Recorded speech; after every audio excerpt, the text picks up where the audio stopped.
All right, hello everyone. Hi listeners. This is probably already in the middle of an episode, but it's probably going up later, so I don't know what else is on. But well, hello. With me today, I have a very, very special guest. One Mr. Liam. I guess is it okay to say your last name because Yeah, I absolutely. guess okay.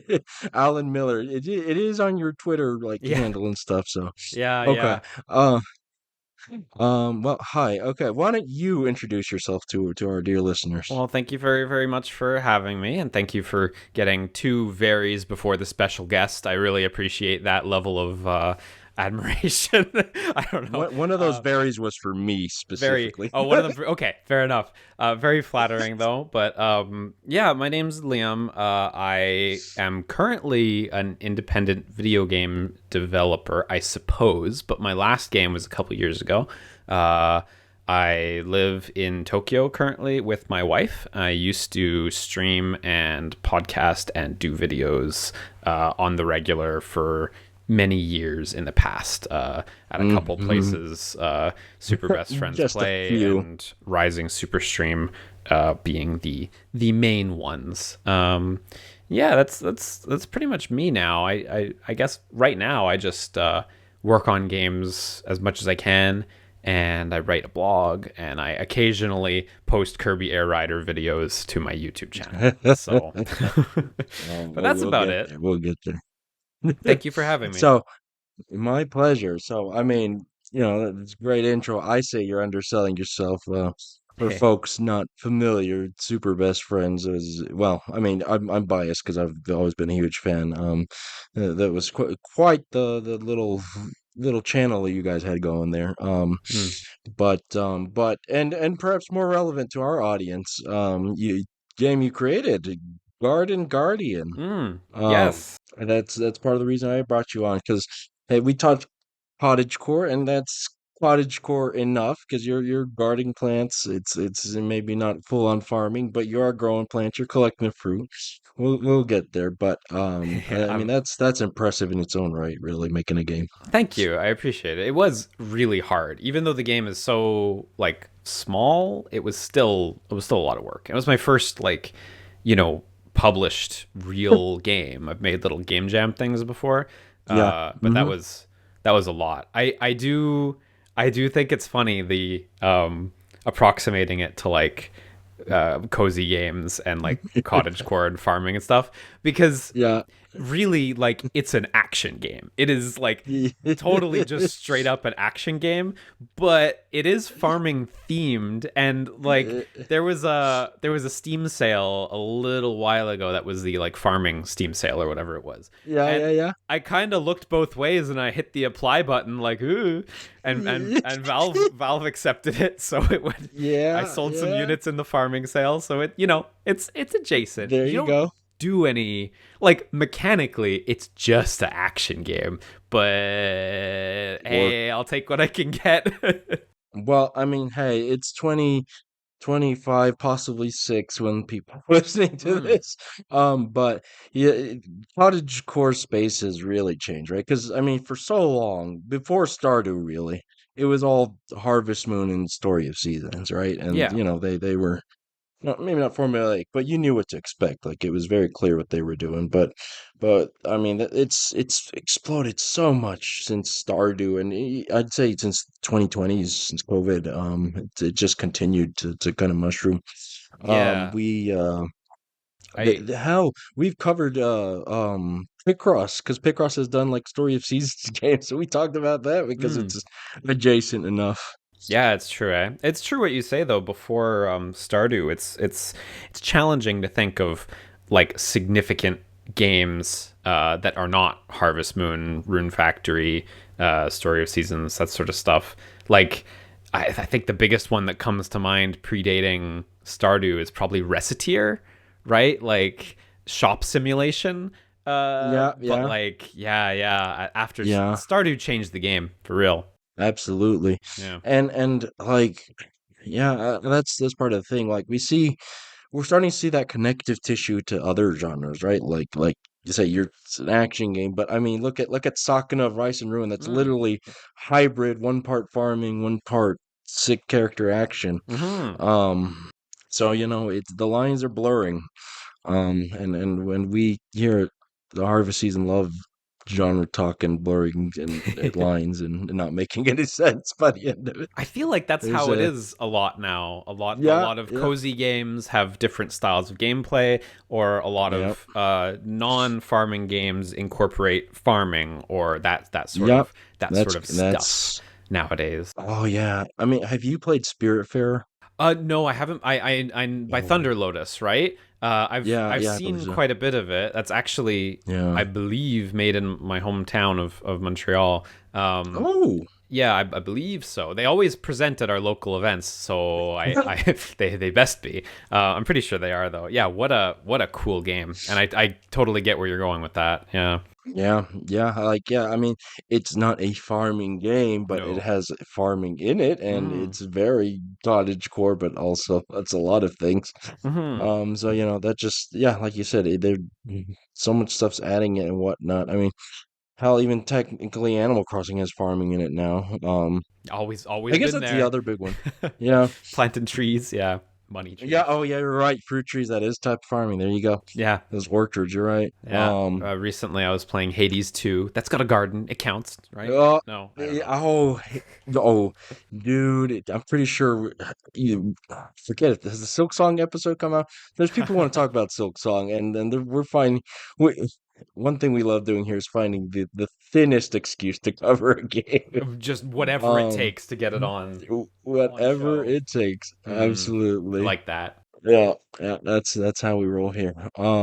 So yeah, I know, but I mean, like I've played Guardian, which spoiler alert for people, it's a great game. You guys should check it out. Thank And you. it a lot of it is sometimes it's just the vibes, and it's still like it's a quick game where you have to be paying attention and you have to be responsive, but it does something about protecting your plants from bugs just feels so as much as the word is tainted cozy.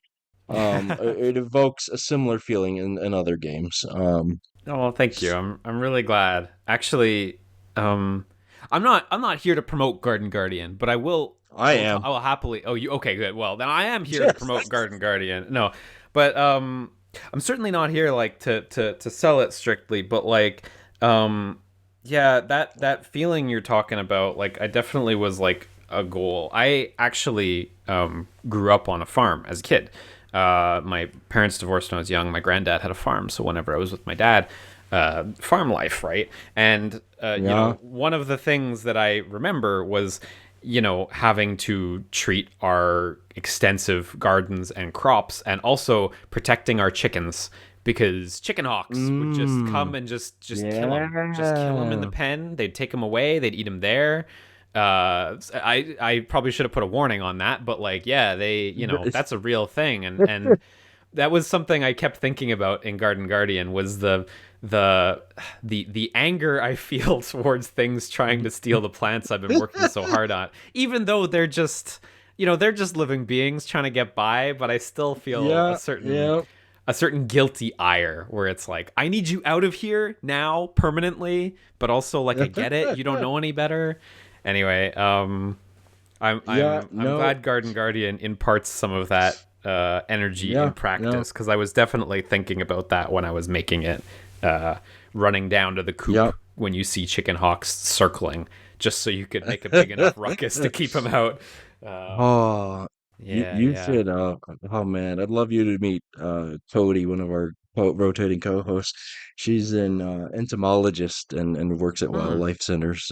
So she has plenty of animal stories, and growing up in the America or spending a good portion of my life in the American South, I've had plenty, or maybe not plenty, but a handful of Hmm. wildlife encounters myself. So that's always a fun topic here. But yeah. For Okay, sure, we'll yeah. get to Guardian because I want to deep dive into that. But before that, let's talk some other fun stuff. Hmm. What have you been up to lately, Liam? What are you playing, watching, whatever you want to do? Tell me what's going on. Lately, I have been playing a bunch of games actually. I picked up Metroid Prime 4 yesterday. Oh, That that's right. just It just very dropped nice. today, like on recording. Yeah. Yeah, I've been really, really enjoying that. I've only played for like 2-3 hours, but boy, it feels just like Metroid. I love me a Metroid. The I don't know if you've heard of or discussed the NPCs who chat with you, Oh, who oh, follow you I've around and heard of stuff. it. Yeah, I've It's heard. it's interesting. I definitely can't say that I like love every line that's been put to paper for the Mm-hmm. characters. Um, Mm-hmm. but the vibe I get from it is like it reminds me of old action movies like Aliens and stuff, where you have that sort Yeah. of extended cast that's getting picked off by the monsters, kind of. Um, That's what it does seem like. I'll say that. Like I heard the my knee-jerk reactions, the first things I heard were like concerning. I felt like, but after hearing a bit more, like the kind of the different personalities, I definitely see what you mean. Yeah, I see why people felt that way, and I totally get it. I mean, there's always been dialogue and conversation in a lot of Metroid games, but usually it's like constrained to like between moving to areas or whatever. Whereas like very early you meet this guy named Miles, and he's chattering to you. You know, he's shocked that Samus is here, and he doesn't understand why he's been brought to this place, and he's a goof. He says stuff that's goofy. There was one good joke where I was like, "Oh, that's actually like," I laughed. I didn't say, "Oh, that's Mm-hmm. actually funny." I just laughed. I just skipped Mm-hmm. the analysis. Yep. Yeah. So I think it's definitely a question of execution. Like, because like I said, even I don't love every line that's been put to paper. So if that's where I'm at and I like them, I definitely see why some people feel so fiery about it. And Right. maybe a more precision engineered script could have delivered something that everyone would have liked. But I'm just glad that I'm playing it, and I'm like, phew, this doesn't bother me. Actually, I actually am like Oh, totally fine with sick. this because didn't That's great. yeah, didn't love the NPCs in Metroid Prime 3 so much. And other than that, like, I've been playing some other Switch 2 titles. Hyrule Warriors came out recently, and Kirby Oh, Airriders I've been okay. plugging away Okay. at. Okay. All right. Before we keep, okay, we'll get to Kirby Airriders. Yeah, People yeah. know me, so we'll get to that. But okay, Hyrule Warriors. Okay, I played the original one, the one Mm-hmm. that came out on Wii U originally, and that game that was a real treasure for me and my brother. Like that Mm. was a shut off your brain, grind out shit, and unlock stuff. Mm-hmm. Um, yeah. A time Um, vampire, eh? yeah, a little For bit, real. but My it my was wife and also I had a just similar experience. Yeah. yeah. But I mean, part of it was like there was so much to unlock, and there was a lot of love put into that game because Mm. there was so much there's just so much content, all the characters added. It was insane. Um, I did play the other one, the Breath of the Wild one, Mm-hmm. but it was on Switch 1, so very laggy Oh yeah, yeah. and didn't hit the same. But tell me, what are your thoughts on this one? Yeah, so I also love the original and its expanded releases after, and like Mm-hmm. you, my wife and I played a ton of co-op. Did you use the like cool split screen, not split screen, but like Yeah, where one person's on the TV, one person's on the gamepad? yeah, we did. So good. Like both people having Right? a full screen, stellar. Ah, the Wii U was ahead of its time. Yeah, for real. A little kind of. Um yeah, on the Switch version, you lose that. You can only do local, which my wife and I always kind Yeah, of thought was a little sucky. And Age of yeah. Calamity, we liked it well enough, but it didn't fully capture the magic. We both really liked Breath of the Wild, so it was nice to see a little bit more Yeah, of that world, but it wasn't right, it exactly. wasn't all the way there. Age of Imprisonment actually has more recaptured the magic. I think I still kind Ooh, of like the original better, maybe because it just hit us at the right time and like it's going to be hard to maybe. beat that nostalgia. But the new one is definitely, I think, just categorically better than Age of Calamity. I don't think there's a single thing where I look back at Age of Calamity and I think that's better actually. The performance is also significantly like way better. And the one feature that we've really liked at all, liked a lot, excuse me, is on Switch 2 they have this new thing called Game Share. You familiar with Yeah. The DS download play Yeah. of today. Yeah, where you stream the game to the other switches, right? Yeah. My wife and I have taken to playing Age of Imprisonment in bed, where I've got my Switch 2 and she's right next to me with her Switch Lite, and we do the game share, and it is so much better than either of us expected. It is not flawless. There are milliseconds of lag, but the Mm, consistency you get from a yeah. connection that's like the device is like basically 3 feet apart is it's so good that that's just how we've been playing the game. And so you both get a 30 FPS image, and the stream receiver gets a shockingly good version of it. We really didn't expect that. We thought it would be more compromised. We thought it would be less consistent. And Mm, indeed, when we tried to play it in the living room with the Switch 2 docked all the way over there and her sitting on the yeah. couch, we did get drops here and there, which was like Mm, we considered like we just played split screen at that point. But if hmm. you're like really sitting next to someone, both playing in handheld, Yeah. damn, it's a good experience. So that has really recaptured some of the magic of the original for us, both getting our own screen uh, and having to communicate what we need the other player to do and stuff like that. Yeah. Um, Yeah. we're really enjoying this one much better than the second one, which we liked enough, but Yeah. this is better. So Ni Nintendo capturing the magic of playing with people in person in crazy. 2025. What a wild concept. Crazy, eh? Yeah. Best local multiplayer game and the best online one too. If Yeah. you if you look to the side a little bit, yeah. Yeah, yeah. I will, okay, that sounds fantastic. I'm definitely much more keen. I like I honestly forgot Age of Imprisonment came out. Maybe because other stuff was coming out. It's been a good year for games, Yeah. but hearing that does excite me. Because yeah, I'm hearing it's a little more close. It's higher than the Age of Calamity. That's good stuff. Yeah, definitely. Although I just Mm. checked to confirm, I Mhm. will one ding against imprisonment. No playable Hestu. Yeah, That's no playable Hestu, but I don't know if you know, like, I mean, I don't want to drop light spoilers, but I'll drop the lightest spoiler. Like, one of the main characters is a Korok. Like, he's a new oh. original Korok, voiced by ProZD, I think. Um, What? I'm pretty sure my wife said that she read that he does the voice, so I trust that. That's Um, incredible. and he at the beginning of the game there are like two parties doing Yeah, the story separately, yeah. and this Korok, this original Korok character who is awesome, leads one of those two parties. So you don't get Hestu, but you do get a new original Korok character That's pretty leading good. the story in part, which is Oh, very that's fun. pretty good. Yeah, And I love ProZD.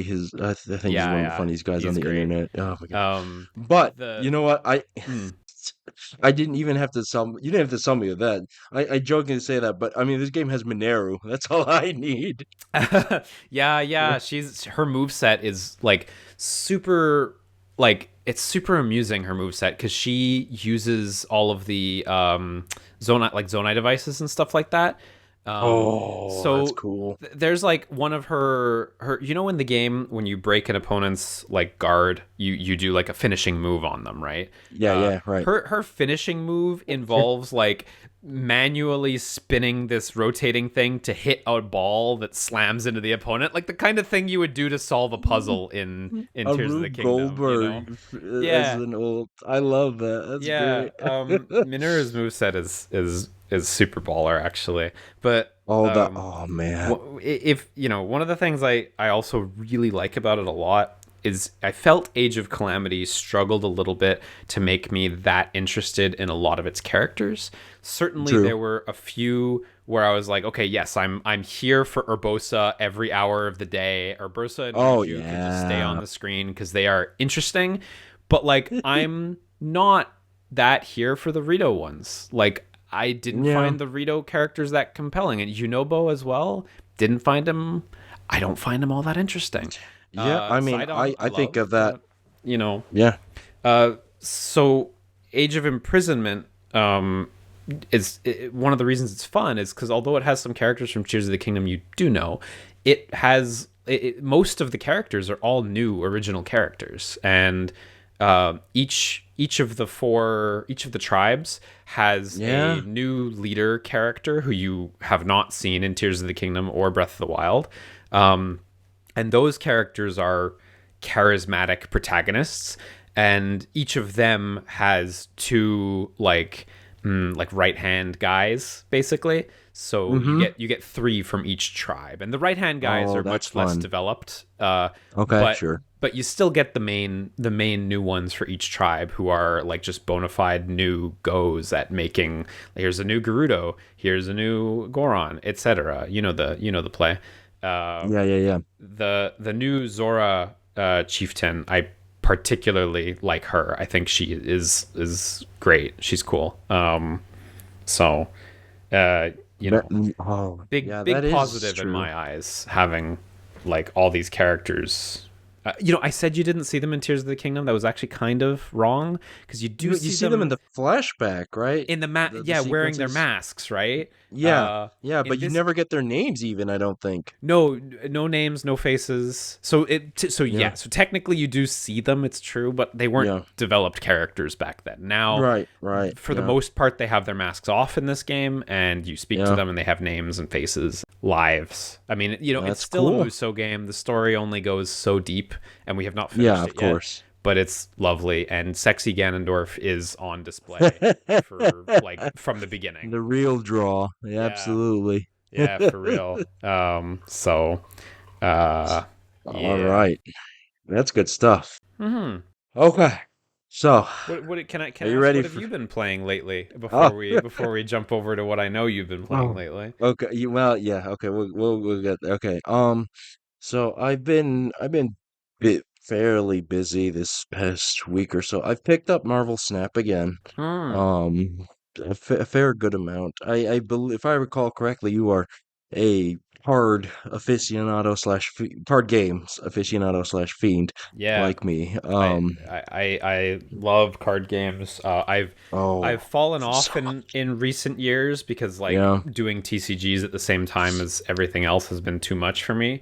Oh, But yeah. card video, particularly narrative card video games, stuff like Uh-huh. Chain of Memories and Mega Man Battle Network and Lost Kingdoms and Yeah. stuff, like Oh, big time my jam. Marvel yeah, yeah, Snap, yeah. I played quite a lot near launch, and I deleted Yeah. it for my own protection because it's Wise good. move. Yeah, it's I good. didn't make that mistake. I didn't make that smart choice. It's I made the tough. It's mistake of tough. keeping it. They get you hooked So easy. Anyway, yeah, go on. yeah, yeah. And so yeah, I mean, I fell off. I had my first break like last month because I just got busy with life Hmm. stuff. It wasn't like intentional or anything. I just stopped playing for a few weeks. Um, but then they added Man Spider, one of my favorite Marvel characters of all time because it's the stupidest idea and I love it so much. So I got back in because I wanted that Man Spider goodness. Right. But anyways, yeah, that game's been running for a while too, almost 3 years, I think, if not longer. I don't remember the exact dates, but it's I'm it's gonna at a look that up. point where the card pool is so large that the metagame is pretty stable. There's one or two dominating strategies, but It's by and large, you hard can for kind that of not play to what you happen. want. Yeah, yeah, it is hard, and they're Yeah. very good at balancing. Every like 2 weeks or so, they'll make nerfs and buffs and whatnot. But I've heard. I have it's a friend here in Japan who I often speak to who's still he's been playing since launch, and mm-hmm. he's other YouTube guy you may have heard of, Mother's Basement, Jeff. Um, yeah, and he tells me sometimes about the nerfs and stuff and like the tweaks. People get angry because their cards change, the numbers on their cards change, which I find funny. Yeah, you're right. By the way, It, 3 years, you pretty much nailed it. yeah, So. yeah. Uh, Oh my I god. find that so funny. The numbers on the cards changing. Like you don't get that on paper so much, but Yeah, yeah, absolutely. I didn't realize you were talking with I forget his name. He's Mother's Basement in my brain, but Jeff, oh, yeah, I yeah, love him so much, Jeff. yeah, he's Thank you. a good friend of He's mine. great. So, anyways, Oh, I I cut love off Jeff. your Marvel Snap No, story. Go no, ahead. that's fine. That's fine. I love that. No, I mean just yeah, that's the big thing I've been playing. They're doing a season right now on Weapon X, like Mm. specifically the Weapon X program. So We're gonna get like there's Weapon X Wolverine, with the helmet and the Cyclops Oh, visor or Wolverine's whatever. finally in the game. Yeah, yes, yes. Finally. Um, no, yeah, sometimes they've been doing this here and there where they'll kind of revisit a card in a new form or something like that. Like they did it for Fantastic Four when the movie came out. They did like all new versions, like first steps versions of the cards, just as Mm, separate cards. no kidding. So is that just And like a new skin for them, or did they also do like I new cards for no, them? no, it's just outright new cards. Like Weapon X Oh, Wolverine cool. is just an outright new card.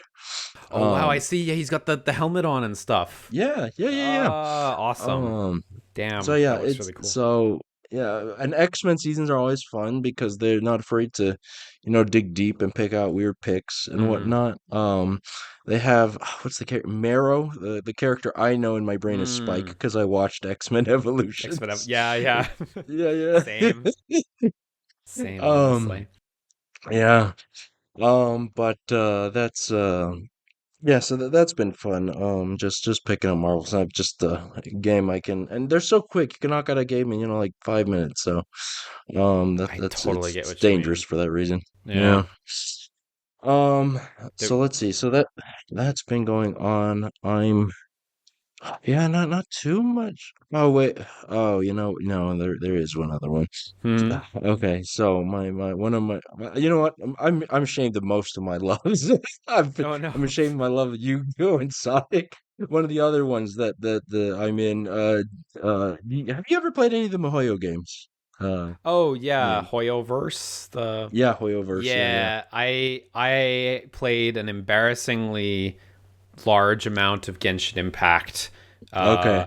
I played a little bit at launch, bounced off it, did not like it, Yeah, thought it was yeah, way too derivative. yeah. And then I came back around when Inazuma came out, and I played Uh-huh. a lot up until Natlan stuff, and Yeah, then Zenless Zone Zero. I played daily. My wife and I both played daily for yeah, almost exactly a year. I yeah. think we realized it was the first anniversary, and we were like, Yeah, "Oh yeah, my yeah. god, we're spending each like half an hour plus a day on this game," Yeah, yeah. and so we both went complete cold turkey on it. Uh, Despite really enjoying the combat, I really yeah, think that game has very fun combat and very bad yeah. writing.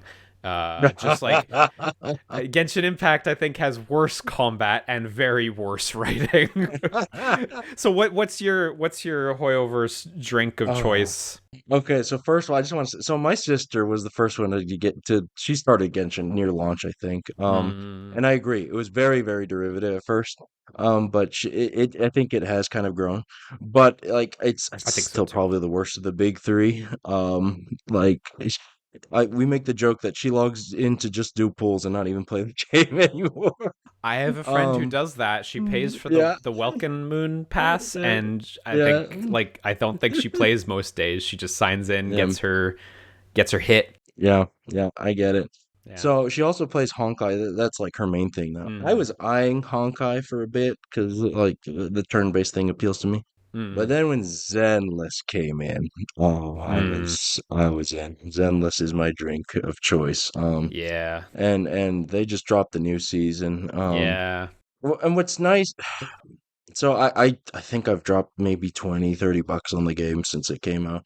Like you said, it's a game that incentivizes you to play daily, and I have, much to my own chagrin. Yeah. But It but I'm like very happy. I didn't spend a dime on Zenless. yeah, I For yeah, Genshin I only bought the beginners pack when it first launched, yeah, and then uh-huh. after that I became morally opposed to paying money for gacha games. So Yeah, I no, like no, generally I am too, but I'm just there's just like one Yeah. spot. Oh, don't worry. I'm Um, not judging yeah, you yeah, for it or yeah. anything. No, no, no, These no, these no, are no. machines created to addict us, and Yeah, like I don't fault anyone for paying yeah, into it. That's what they're there for. yeah. That's what they're designed. Absolutely. And so like and here's the killer thing because not only is the gameplay fun and they continue to release new characters that I find fun, but being a Genshin or a gotcha game, Hmm. character designs are usually pretty strong, right? Mm. So like this season, he's not out yet. I think he's coming out in like 2 weeks. There's a character named Banyue. He's Yeah. a robot lion man with Yeah, I robes, seen kind of this like guy. Zenyatta, and he just looks so cool. I'm partial to anyone who just fights with their fists, and Yeah, this is yeah. one of them. So I'm Probably the all least clothed character so far. yeah, that's true. He's only got a hoodie. It's Good for him. yeah, and it's wrapped I around his support. waist. Yeah, I support getting guy fan service in these games. Yeah, absolutely. Oh, absolutely. So yeah, that's so yeah, Zenless has dropped. And they've continued to play it. It's I enjoy it enough. But okay. So the listeners at home, they know me. They know I'm one of the greatest champions of Kirby Air Ride and its sequel, Kirby Airriders. What they don't maybe know is that there are three other people on this earth who I acknowledge loving the game as much as me. That's it. One is my sister Melanie, who grew up Hmm. playing with me. Second is Masahiro Sakurai. Hmm. That makes And sense. yep, yep. And third is you, Mr. Liam, Oh, because I am well aware how partial you are to this game. So, thank you. I really appreciate welcome. it.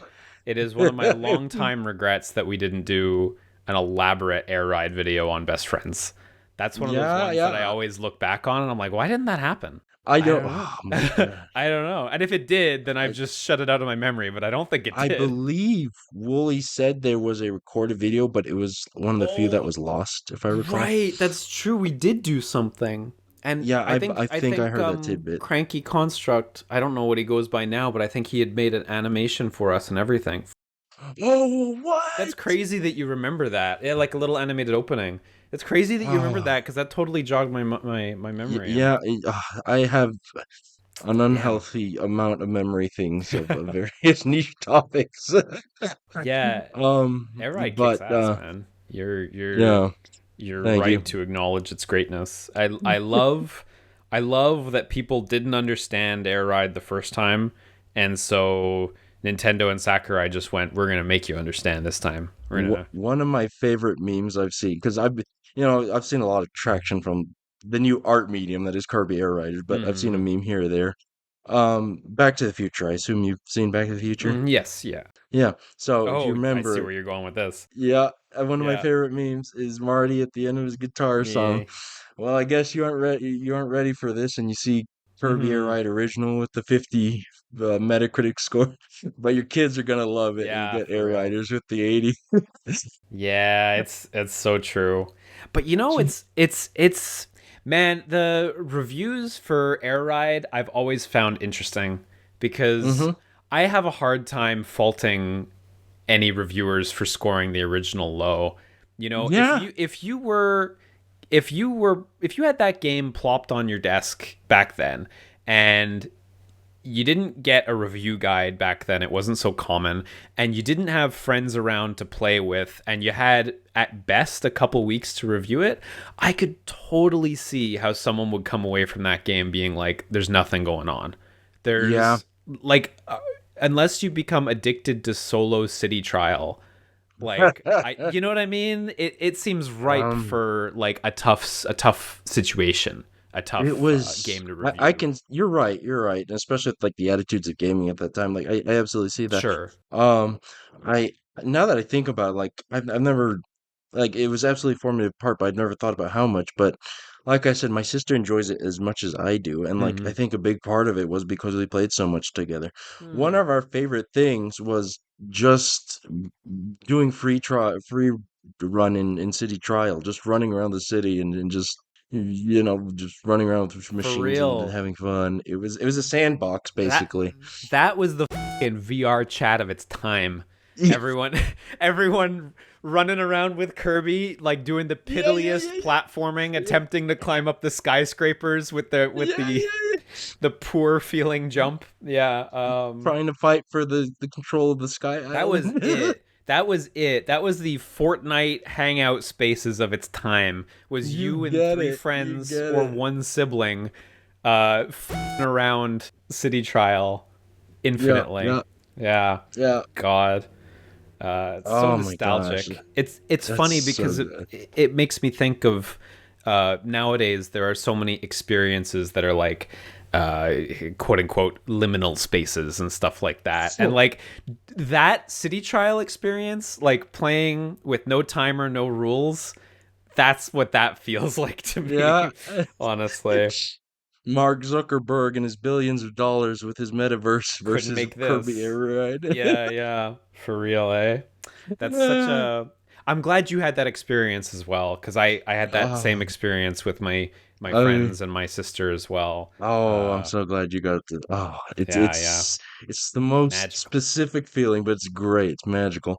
Yeah, Okay, for real. so and now here we are, where the sequel to reality. Let's. Mhm. I mean, you recorded. I think you recorded your reaction. You were watching a direct, if I recall, and you Yeah, recorded it. yeah, yeah.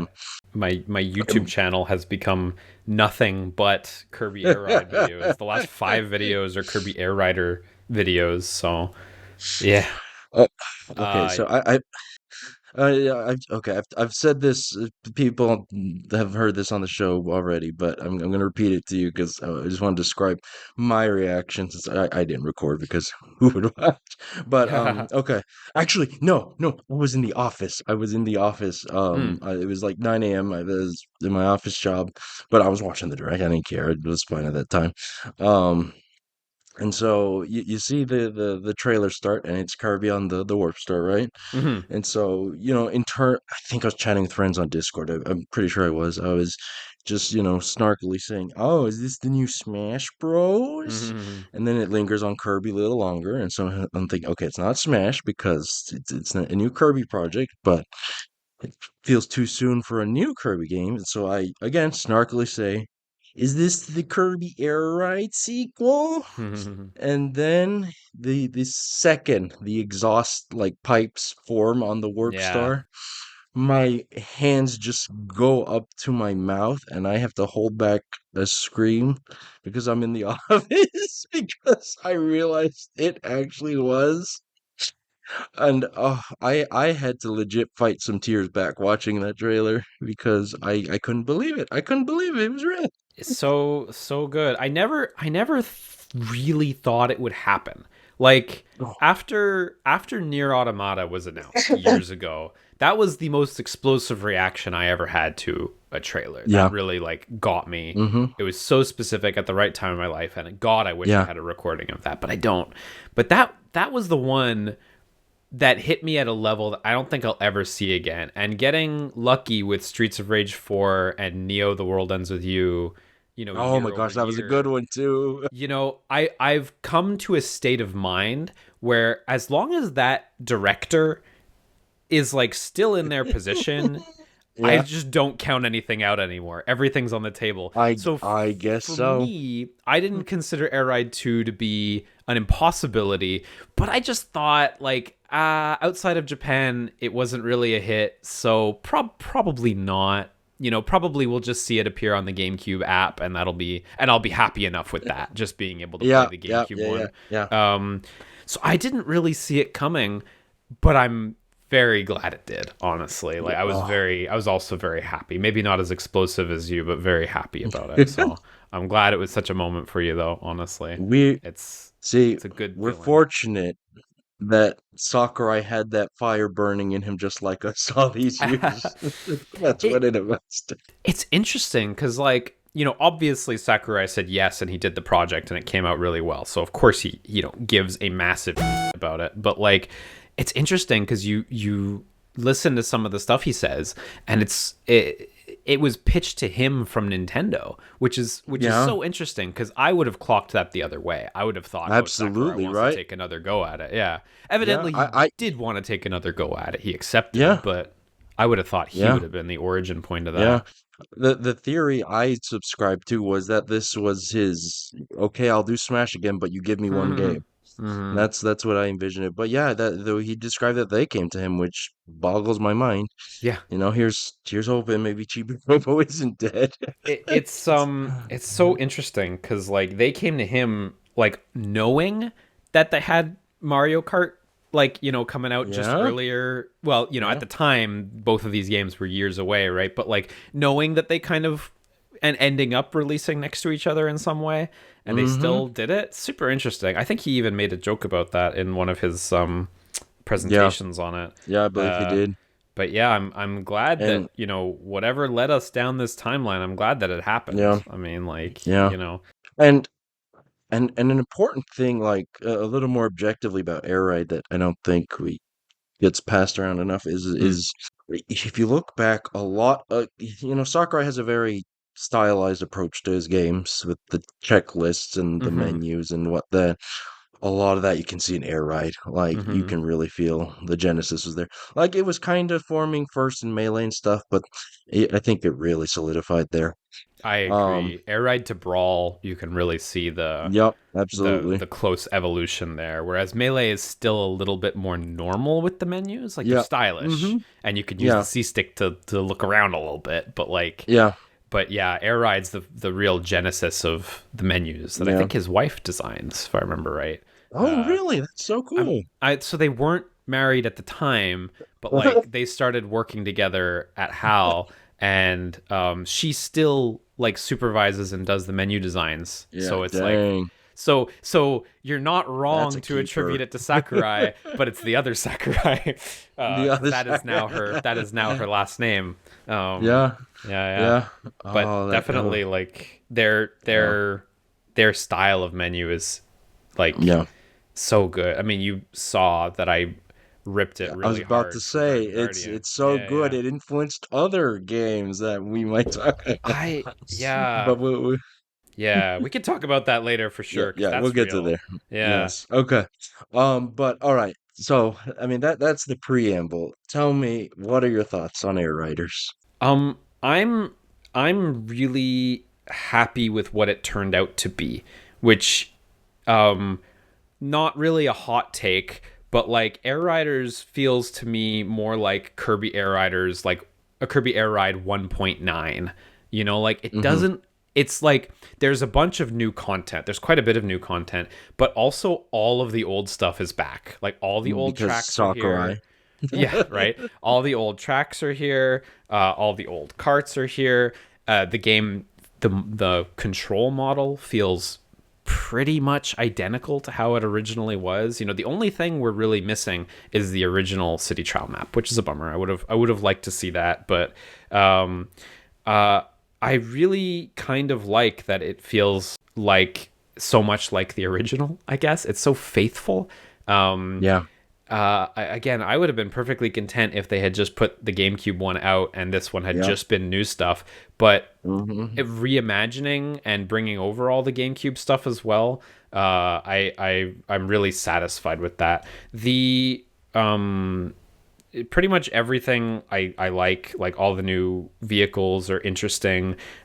Being able to transform one of them, the vampire star being able to power itself up by hitting opponents, like a lot of cool new interesting stuff there.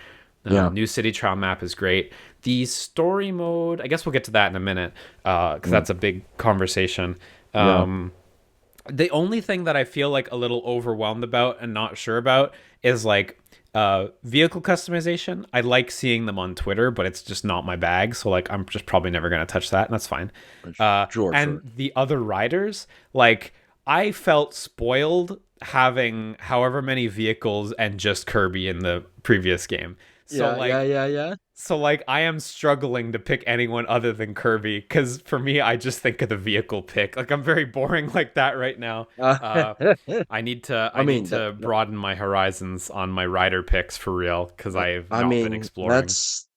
I mean that's perfectly fine, understandable. Because I mean, really, the weapons, gameplay wise, mechanically, it's the vehicles that matter. Like I know the characters have a few differences, but it's the vehicle. Yeah, Um, the specials are the thing that I really need to get my yeah, head around because that's a whole world. But I do agree that the vehicle, yeah, yeah, um, yeah, absolutely. But I mean, one thing I do love that because it's reaching a wider audience, people not just in this game specifically, but they're getting a taste of this cast, pretty robust, but I feel cast of Kirby characters. hmm People learning. Rick is all on the rage now. Um, Yeah. Starman, Rocky, just these random little dudes, getting some love, and time in the limelight. I'm very, very happy. DeRoach, I don't know why, but I always get excited to see DeRoach. Maybe it's just because I like the hat. Yeah, I don't even love DeRoach's game, but like DeRoach Yeah, is funny, and I love DeRoach's yeah, name always. yeah. It's I agree. yeah. I haven't never played Squeak Squawk either, but I love him when he's included. Starman's the So one yeah, for me where I'm like, I want to play as you. I actually think I still haven't unlocked Starman, but I really want to play as Starman. Starman. Okay, two things about Starman. One, have you seen his special? No, I might have seen it in like the Sakurai Presents Yeah, thing, but I don't yeah. remember. Like I It, do he not he know. he literally just starts Supermaning. Like he just starts Yeah, flying. that's great. Yeah, I like Starman a lot because I yeah, think that that first experience you get with the jump power fighting yeah, Krako is yeah, such an iconic and incredible Kirby moment.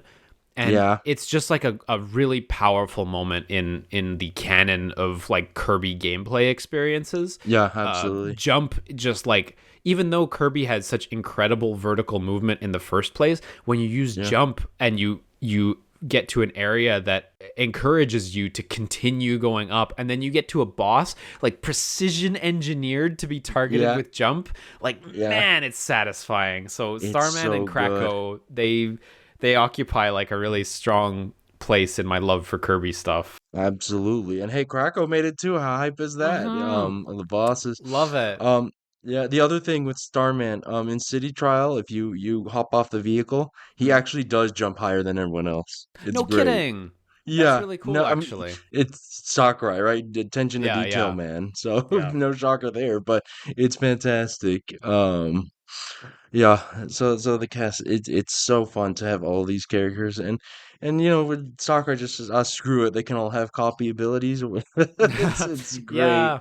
Yeah, that was amusing. I was wondering that when he was presenting the new characters, like, oh, how do they handle this? And I mean, I think just waving the hand and being like, whatever. I think that was the Yeah, right call, honestly. So absolutely, yeah. absolutely.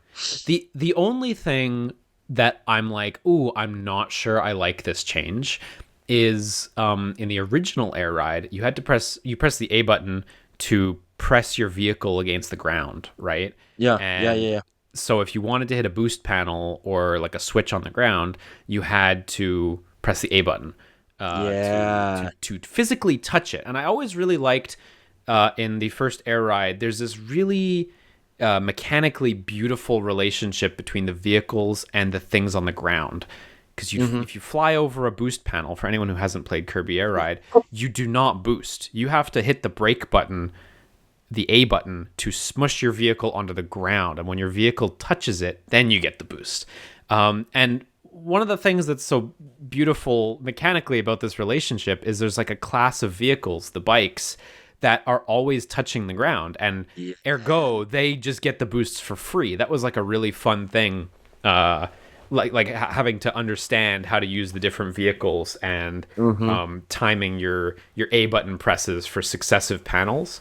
I was quite surprised when I played the new one and I saw that that's been removed and now you just have to fly over them in order to get a Yeah, boost.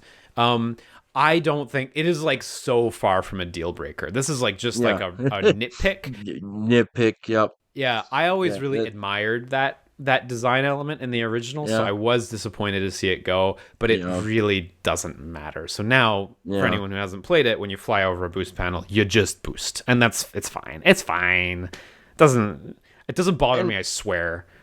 I think I'm so it's a unbothered. function. I Sorry. think it's a function of the higher speed because that's Hmm. one big thing for me. Like it does feel a lot faster. And maybe that's just compounded by the fact that you have more racers, so the game feels more chaotic Hmm. overall. But yeah, it doesn't bother me either, but just like it is different, and Yeah. there's something charming about the slower pace of the original, especially when you play the old courses. Like you're just blasting through Yeah, them. you whiz through them.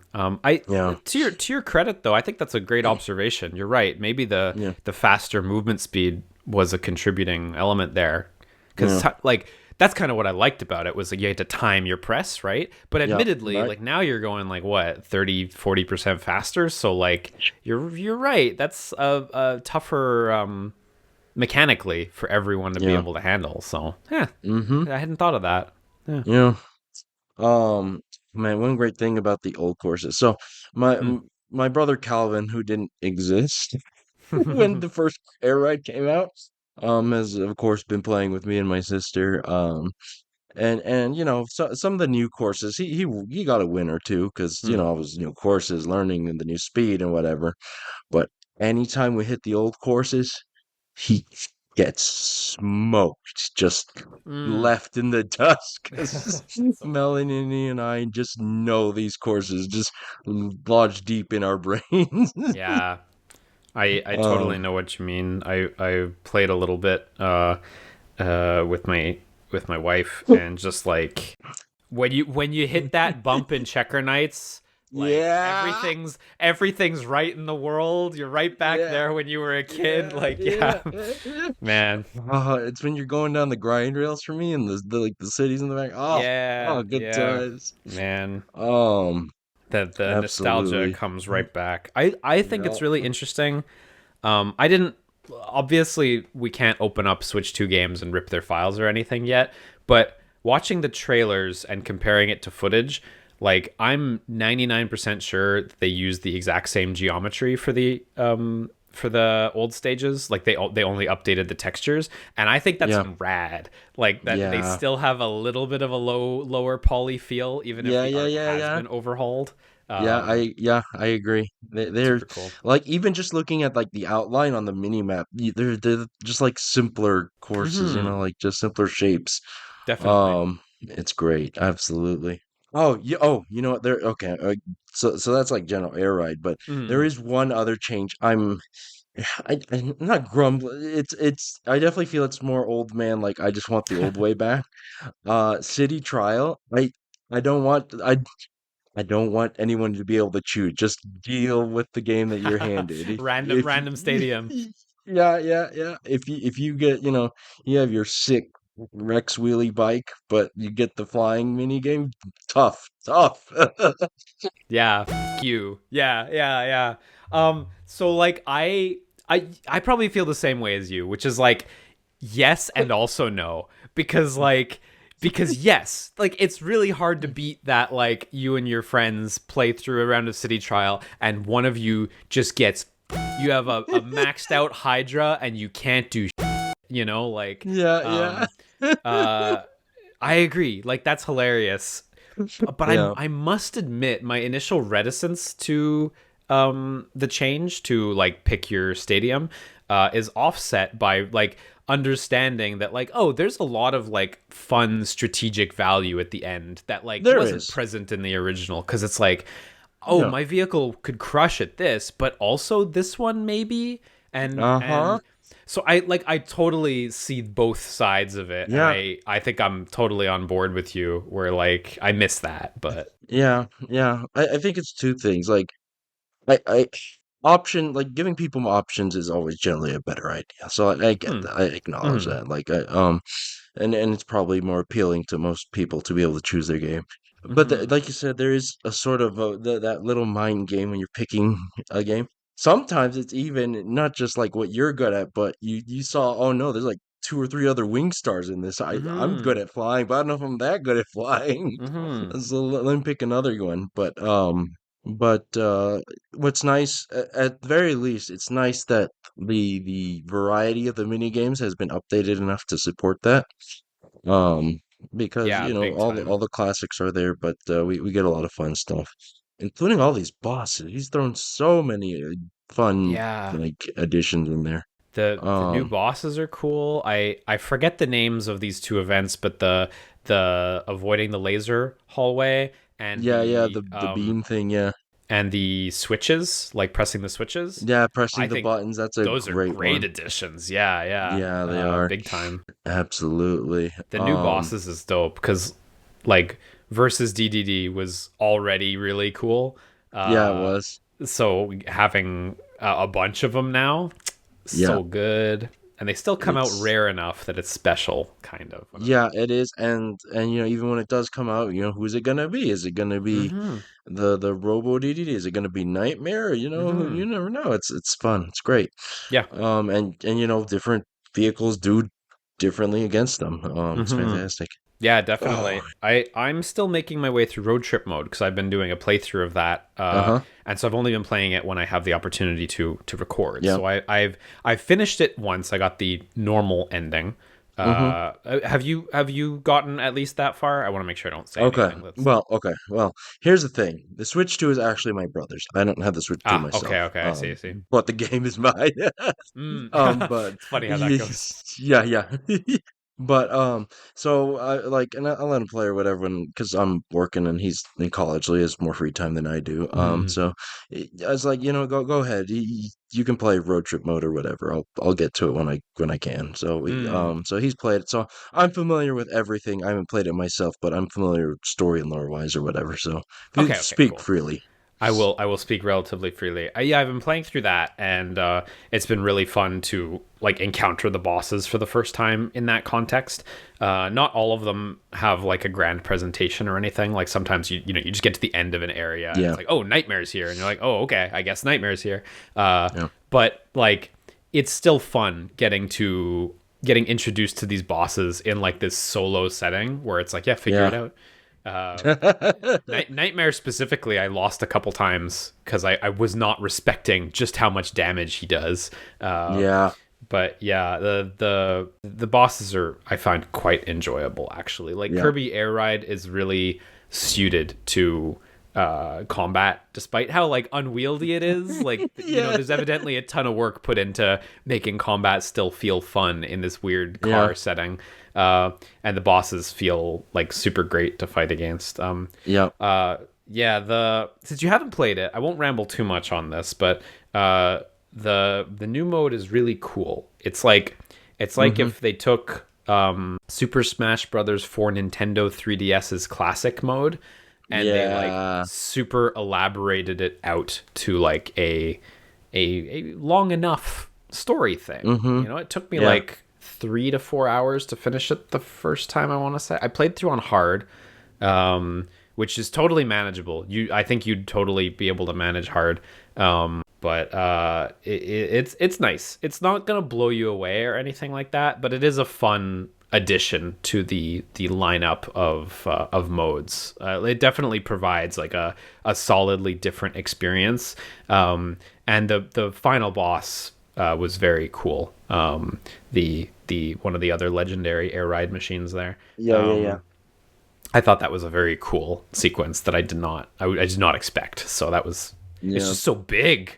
Yeah. Yeah. Huge.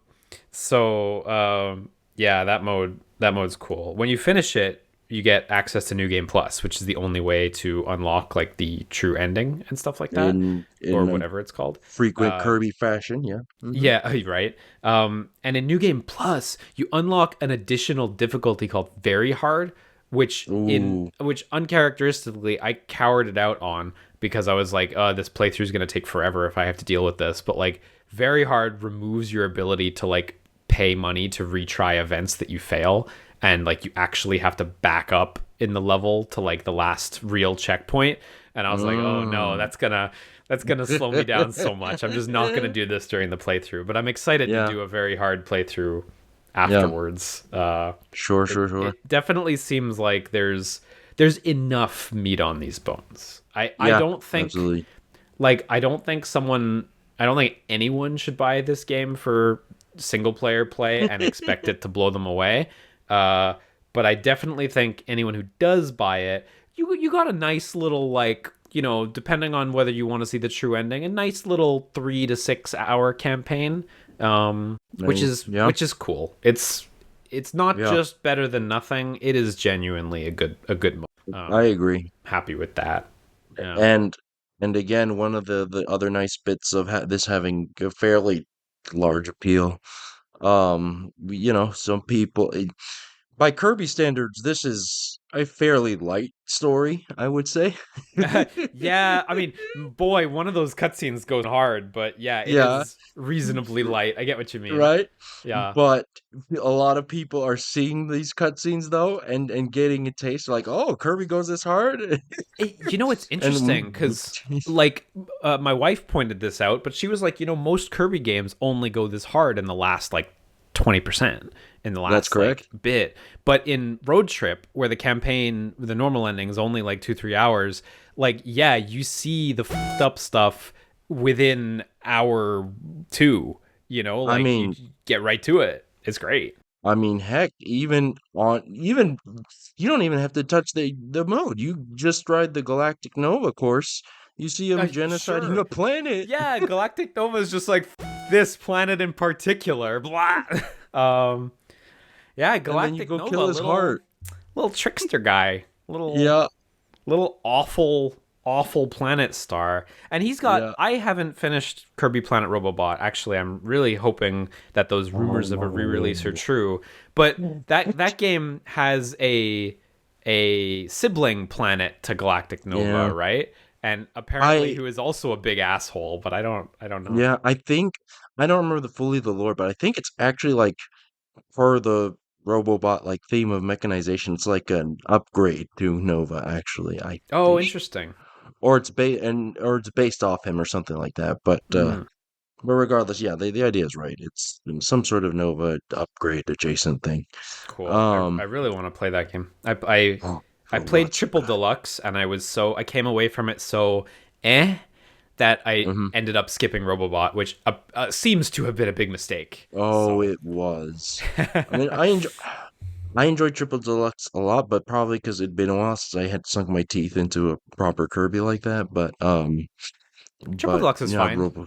Yeah, It's fine. but Robobot is chef's kiss. Oh T- man, Oh, it's so I really hope those rumors are true. I'm so excited. Um, I didn't even know there's rumors, but oh, I'm so excited now. Oh, but yeah, that's Kirby Kirby Airriders. I'm trying to think like there's so much I could talk about this game forever because I love it. But is there any other thoughts that you have? Yeah, I got Okay. boy, I got topics. Yes. Really fun topic in Kirby Air Ride is like Yeah. in like the Anglosphere. So if you go on Twitter or your Uh-huh. gaming forum of choice and you discuss Yes. Kirby Air Ride, there's a lot of Yeah. people who are like, this game was ass actually. This game Yeah. reviewed badly. This game sold Uh-huh. badly, et cetera, et cetera, et Yeah. cetera. So obviously I disagree with them. But one thing I find very interesting is the difference in reception between English countries and Japan, because I live in Japan right now, Mm-hmm. and I have had the luck to talk to some Japanese gamers who like Kirby Air Ride, and Mm-hmm. everyone here likes it, and it reviewed well here, like unambiguously Hmm. well. It is a Oh, well-regarded game, and at retro game stores, it's one of the most expensive, like normal games in really? the library. Hmm. Yeah. And when I say expensive normal games in the library, I mean like I'm not counting games with like Pokemon boxes, like really Yeah. limited Oh my stuff. gosh. Just the Yeah. normal stuff. Yeah. And GameCube game prices are a lot lower here. The Yeah. market has not been ravaged by collectors. Mm-hmm. But that game commands like 7,000 yen price tag here, which is quite a bit. That's more than Path of Radiance here. Um, Wow, uh, that's high. the region locking Uh, really saved their asses on having the market destroyed. yeah.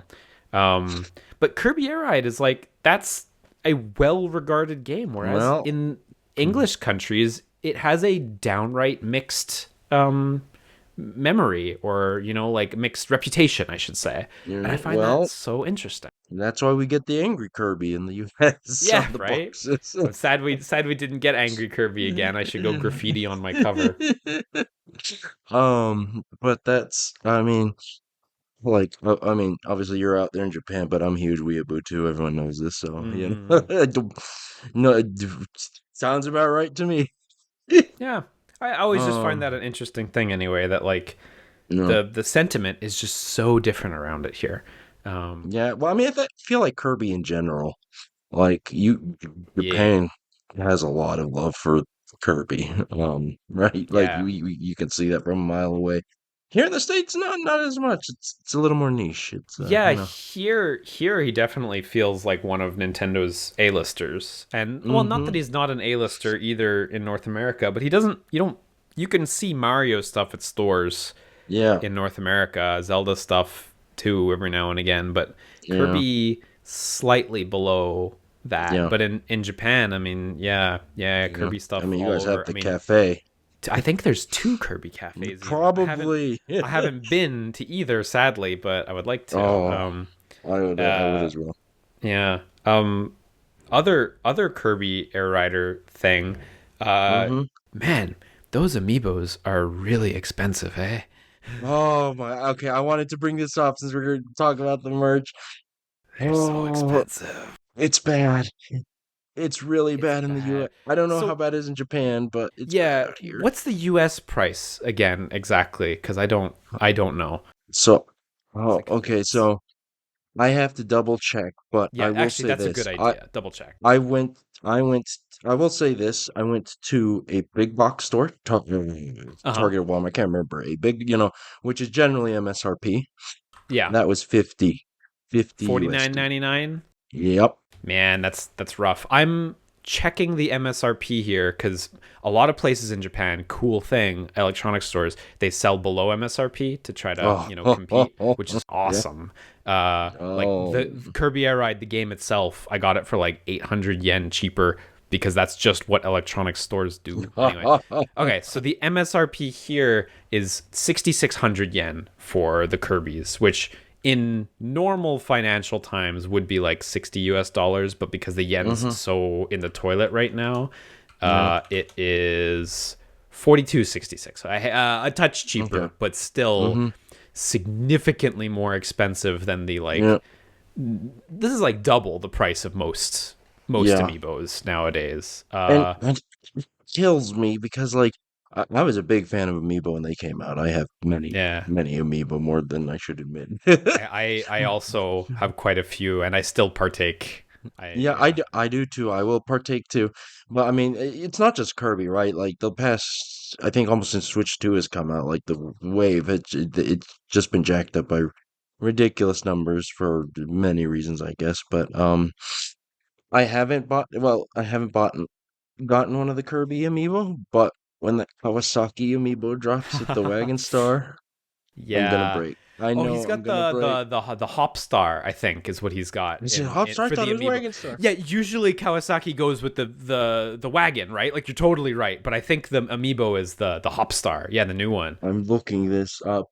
Oh, it Yeah, is you should. Hopstar. Okay, you're right. You're Yeah, right. yeah. Okay. But you're Well, totally either way, right to associate him with the wagon star cuz yeah. that's yeah. Anyway, sorry, go Well, on. but I mean, first of all, it's Chef Kawasaki, who's one of my Mhm. favorite like side characters, and Mhm. the functionality of being able to swap them is pretty good. So I'm probably Yeah. gonna crack with Kawasaki.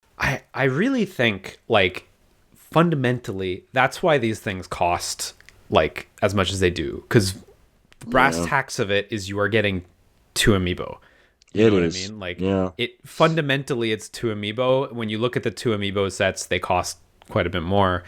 Yeah. But the presentation of the Kirby ones where they are only usable as a pair really changes the optics of that, right? Because even though It in your does. brain you know you're getting two amiibos, they don't work or look good without the other half. They don't. Uh, so it's really quite unfortunate. And like even as I say that, I'm on Nintendo's website looking at the latest amiibo sets. So Xenoblade 3 and Splatoon 3 sets where you got two Yeah. amiibos in each of those sets.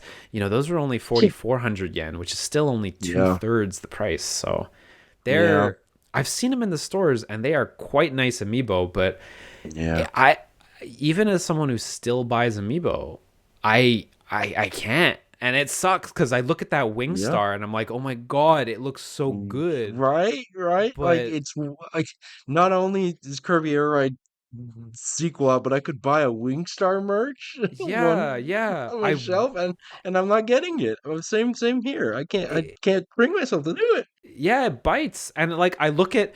One of the ones that I find crazy is like, I look at, Kirby and Waddle Dee at 6,600 yen, and then I look just to the left of him on the shelf, and I see the new Metroid Prime 4 Samus riding the Viola motorcycle, which Yeah. is a very large amiibo, and that's 3,500 yen. That is only like 55% of the price. I mean, I know it's not two amiibos, but in terms of Yeah. plastic girth, and it Yeah. is totally right there with it. And it's hard for me to understand why the price is specifically so jacked on these. I It's I know Nintendo has I don't love the Switch 2 era of pricing for Oh yeah, Nintendo. I of think the course. console is expensive, but like whatever, reasonable. But I don't Yeah. love the other, The increases we've accessories, the seen. games, yeah. But like these Kirby amiibo are though I think these are the worst price changes we've seen on any Probably. Nintendo things since Switch 2 launched, and I find it brutal cuz I like you, I'm like fingers on the glass, like what do I do? Staring longingly into the eyes of Waddle Dee and Wingstar. And then Bandana D, excuse me, Bandana yeah, D and vanity. Wingstar. And, Yeah. and like to twist the knife more, these work better when you have more than one because then you can do the Yeah. swapping. Right? Like the functionality is so nifty, but you're Yeah. totally right. Unless you go 100 bones in the hole, Yeah. you all you can do is take them off and be like, "Huh," and then put them Yeah. back on, right? Like, Yeah. yeah. It's like I think so one thing that I think is true is that it probably would have been a very hard sell to sell them separately. Yeah. The vehicles separately from the riders, Yeah. because I think they would have run into problems. I think like Oh the yeah. Hopstar would probably be less popular, Yep. and Bandana D would probably Identity also be less popular shells, than, just yeah. shells filled with it. Plus, only having one, you know, they don't look good on their own. They don't really stand. Even the riders, I don't believe they stand properly on their own either because they don't have a real base. So like I'm willing to believe that there was probably a conversation in Nintendo that was like, we should let players mix and match and buy them as they want. But like the finances of that don't make any sense to me because you just end Yeah. up in a situation where you have a bunch of the less desirables. Yeah. When you end up with when Nintendo ends up with an overstock of 400,000 hop stars, like Yeah. it's so I don't want to come off like I'm like caping for Nintendo's price increases because I do not like that, but Yeah. I it's like No, I it's mean, the realities of these Kirby ones are brutal in all it's directions, and I hate it's it. brutal. Yeah. Yeah. No, I mean, I'm in the same boat.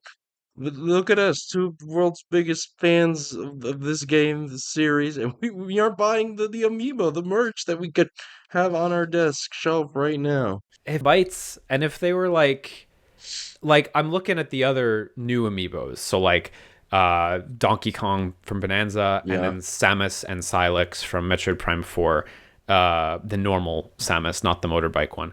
Those Yeah. cost 2,500 yen, which is higher than amiibos used to cost, Yeah. a while Yeah. ago. But when I look at that next to 6,600 yen for one of these Yes. guys, it's like Yes. And honestly, like, even if it was just 10 USD cheaper, just 20%, 30 like bucks. 30 or 40, even Oh, sorry, 40, sorry. Right, 40, 40, right, 40 yeah, bucks. Yeah, 40, yeah. even 20 40, 20 apart. I Sure. could, I think I could stomach it, I I like, I think so too, like bearing in mind like yeah, like for it's just me, because we're like such me big specifically, fans. I don't Yeah. think that would be a good price, but me No. specifically, I could stomach it at 40. Yeah, at least like when I'm rationalizing like I'm getting two parts, it's not Yeah. as brutal as like 3,300 yen for a Waddle a bandana D that I don't really Yeah. want that much. Yeah. So I'll be curious if when Meta Knight and Kawasaki launch, if Yeah. people maybe start swapping, trading amongst each other because these things are so expensive. So for that person who just Oh. wants Kirby on a Shadow Star, don't need Meta Knight, but Yeah, but yeah. I mean, keep an eye on me when, Starman on the Transform Star releases and I just break again. Yeah, I have to imagine they're not gonna do more. Like No, I don't either. Five I seems like a good number. I I think there's only So, four. I think it's only these four, right? So no, there's five. There's are there Kirby, five? Bandana D, DDD. Meta Are you Knight, think you're Kawasaki. missing Oh yeah, DDD? there's DDD. Right. Sorry, And you're don't right. forget There are that's the five, one where the amiibo actually transforms to the which is tank. neat. That is neat. Yep. That is genuinely neat. You're right. There are Yeah. five. Maybe. Um, I can't imagine. I think the prices are just gonna do them in. I can't imagine they're gonna do well enough to justify.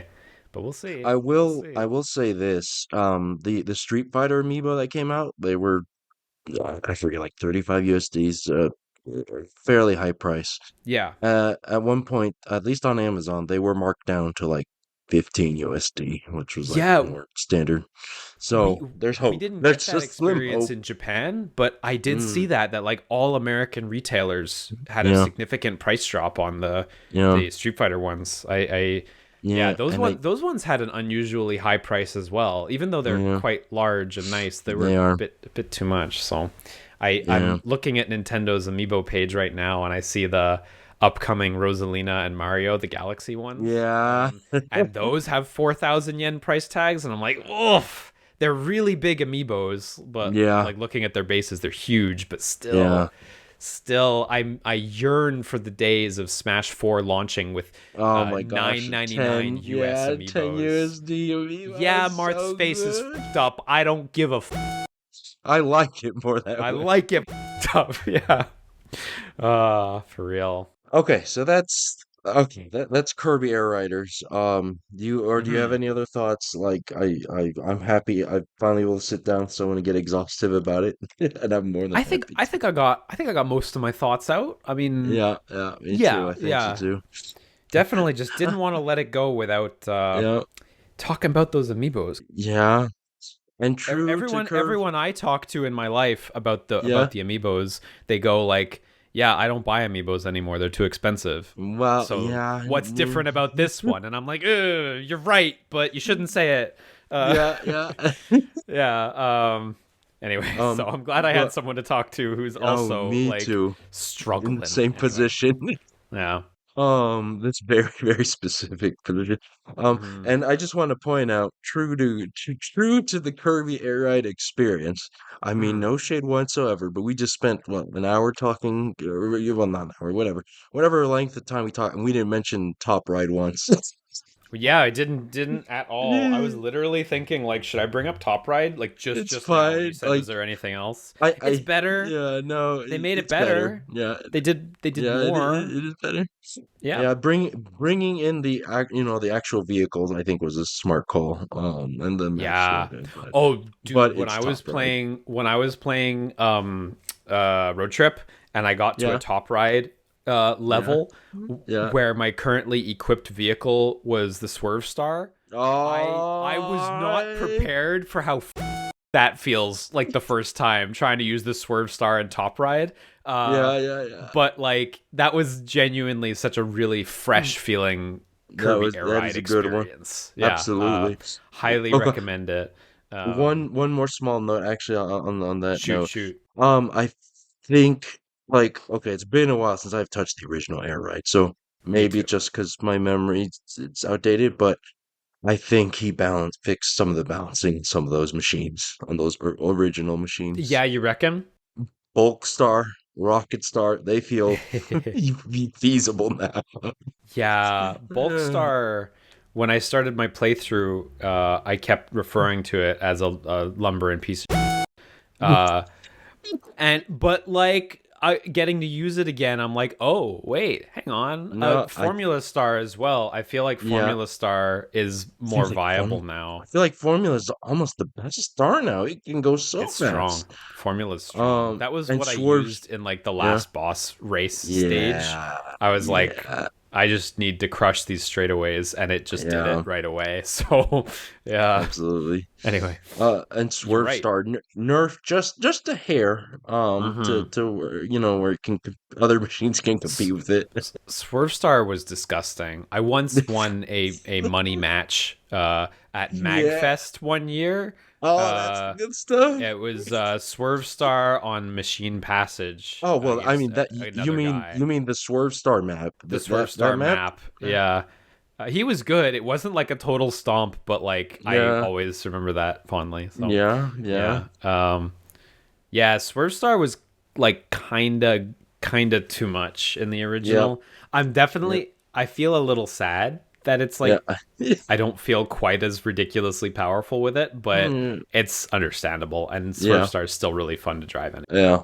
But yeah, so yeah, good job, Sakura. You fixed the ones that were kind of funky. I think so. I Um, think so. okay. I still hate riding Turbo though. Yeah, it's a little weird. Um, Yeah. okay, well, all right. Okay, there you go, folks. Mm. Welcome to the Kirby Airriders. No, okay, but now let's move on to guard. I Mm. want to talk about guarding guardians for real, because Sure.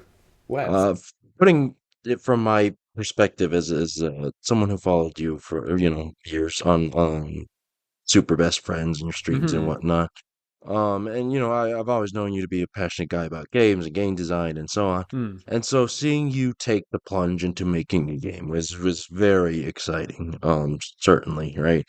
Um, and I mean, surprised to no one, game dev's hard. Like I saw your journey, and it's hard. It's And hard. I guess elevator pitch for the listener. Yeah, what is Garden Guardian? It is a it cost me $5 USD on the Switch, right? So that's this. Like I'm just putting the scale because that's I think that's a measuring stick of sorts like for games. I think it's I fair. priced it that Uh, way, yeah, feeling yeah, like it was a small game, so you're not yeah. wrong to feel that way. Yeah, but that doesn't necessarily mean it's not bad. It's by no means a bad game. Quite a satisfying game. I've enjoyed it much games that I've spent more on. Absolutely. I'm So glad. and the gameplay is what was the legally distinct term you used? LCD games. LCD. Yeah. Yeah. It's Yeah, fundamentally it comes from my love of Game and Watch games, yeah. Yeah. and It's a Game uh, and Watch game. yeah, Uh, and I did my best to hmm. design an original Game and Watch game because Yeah, there's lots of Game and Watch games out there, more there than are. almost anyone could ever possibly remember, and there's lots of LCD games out there, and a lot of Right. them really just sort of copy each other's homework, and like the game will be arranged vertically or horizontally, but they're Yeah, a lot of them can be quite similar to one another. And yeah, so it was actually like a really good game design challenge because like yeah. Game and Watch games are so concise, like there's They so are. little, and I really wanted to kind of like respect the rules. I didn't want to have like a scrolling screen, or Yeah, I wanted to design something that existed in the same ballpark, in the same conversation, and there didn't have to be a little, oh, but this game's kind of different because hmm, it's it cheats in such and such way or what have you. yeah, um so it was a really tricky exercise, actually, like making a game with such tight design limitations that still felt fresh and different from other Game and Watch games. So I mean, as a kid, the mhm. first game I ever owned was Game and Watch Gallery 2. My mom bought me a Game Boy Color and Game and Watch Gallery 2. Two Um, specifically, I had that one too. That was a Two good one. specifically, such a good game. I played the hell out of it, and Yeah, yeah, I did too. I eventually played 3. I didn't really play 4 ever, but 2 remained like a sort of beloved game. And Yeah. when I went back to college a couple years back, 2019. During our last semester, it was like pandemic. We were all doing class from home and stuff. There was like a series of classes at the end where we were just kind of like going over some stuff that I kind of knew already, like some sort of boilerplate kind of like, here's how to save your game. Here's how to. It was good information for those who Hmm. didn't know it in the class, but I had a little more experience, so so bad student that I was, at some point I like picked up my Game Boy Color and I started playing Game and Watch Gallery too, uh, during a couple of my lessons where I was like, okay, I kind of know what's going on. And yeah, at some point during that experience, like, I mean, I always loved playing this game, and I still did. And I was like, I should just make a game, like, just make one of these. So that's the Uh, Genesis. I was curious. that's the Okay. Genesis. Game and Watch Gallery 2, specifically playing it having a lifetime's worth of affection for it, and then playing it during the tail end of my college program, engineered or like targeting game development. So it became like, okay, I'm gonna make like a quick like month long development version of this game, and it'll be what it's gonna be. And at the end of before the end of the month, I was like, oh, this is actually like quite fun. Like this is actually like a really surprisingly good Game and Watch game. So I was like, well, I should take this to its conclusion. I should really elaborate this out into Mm-hmm. like as full a game. And so the development idea behind it kind of changed a little bit. So from the beginning, the one development idea I had was I wanted to take advantage of like a couple limitations being gone. I know I said like I didn't want to cheat, so this might be viewed as a cheat, but in old LCD games, characters can only occupy like fixed positions on the screen, and they sort of like appear and they move in steps, from position to position on the screen. And so I wanted to take advantage of the fact that characters could move without having to take like these fixed steps. And I also knew I wanted an element of like resource management. Mm-hmm. Not because I think Game and Watch game fans are like hurting for resource management, but because it's not an element that I see in Game and Watch games very much. You see that in like Oil Panic a little, filling Yeah. up Mr. Game and Watch bucket. You see that in Oil Panic, filling the bucket and managing that, and you see it in like Cement Factory, but not too many Game and Watch games incorporate resource management. So that was like a big thing as well, Well, like that's collecting because, the food from yeah, the bugs that you the bugs. shred. Um, uh, Yeah. Well, I so mean, the go ahead. resource management in Game and Watch is stress. That's what it really is. Right? Managing Yeah. your stress. Just increasing speed. Yeah. Yep, It yep. was fun to like thread the needle of like the normal stress of Game and Watch games, but also Yeah. like manage your resources. Mm-hmm. For anyone who Yep. hasn't played it, you defeat the enemies approaching your plants in order to collect food for your plants. You basically feed the plants the guts of your enemies, and by feeding the plants, they grow, and you can pick them for additional points. It's a really fun little balancing act. If you carry too much food, your character slows down, and you need to either feed it to your plants, or you need to dump it all on the spot and just throw away all the food you've collected just to get your speed back. That's what I refer to as the coward button. Yeah, well, ideally you never press it. Ideally you feed Yeah, every yeah, food as yeah. soon as you possibly can, but it's easier said than done sometimes, right? Like Yeah, it's no, no. People know I'm a hard nose for hard challenges or whatnot. That's why I say that. But no, Me too. it's appreciated that you have that option to just drop it because yeah, that's a good idea. Yeah, I try to never use it as well, and I really kind of like the purity of it just being like a D-pad, but early on I was like, I need to have this option because it's too abrasive when your movement gets Hmm. slowed down. It's too abrasive to not have the choice or anything. So, um, yeah, so that was like what the initial design idea was just I wanted to add some resource management, and I wanted to have like, like accommodate for enemies being able to move at like really dynamic speeds as opposed to like moving in steps, right? So that led to the enemies also sort of making a mess on your screen with how they run at different speeds and stuff like that, Yeah, which is tougher on the old Game and Watch games because you have to like the whole game's logic has to move in steps. So you could have an enemy who moved every one step, and yeah, then an enemy who moved every two steps, but they're still fundamentally moving at pretty similar, you know, yeah. There's a time tempo, right? Yeah, quantities. Yeah, there's a very rigid tempo, and this has a much looser tempo, which I thought was fun. it Um, is. I and think once that I was a good decided call. thank you. Once I decided to elaborate it out to like a fuller game, the the guiding light was like, okay, what if Nintendo made Game and Watch Gallery 5 for the Nintendo Ooh, Switch at the time? what would that look like in my mind? And a part of that process was like just thinking about it from their perspective. So there's some stuff that like didn't make the cut for me. Like I think nowadays it would be 3D art. Nintendo does use a lot of 3D Oh art yeah, yeah. mostly. So it'd be 3D, which is fine. But that was something that right away I was like, I can't afford to do that. That's not happening. So my buddy did the art with me, and he did an amazing job. But neither of us could do 3D stuff, so that wasn't on the table. But the main thing for me was like if Nintendo did a Game and Watch Gallery 5 now, one thing they would almost certainly add is like a bunch of to do for each of the games. Because, you go back Yeah. to the Game Boy ones and even the Game Boy Advance one, Game Watch Gallery 4. And like fundamentally, like the thing to do is get high scores in each game, and that's Yeah. it. And that's great. You can sink a lot of hours on that if you're into it.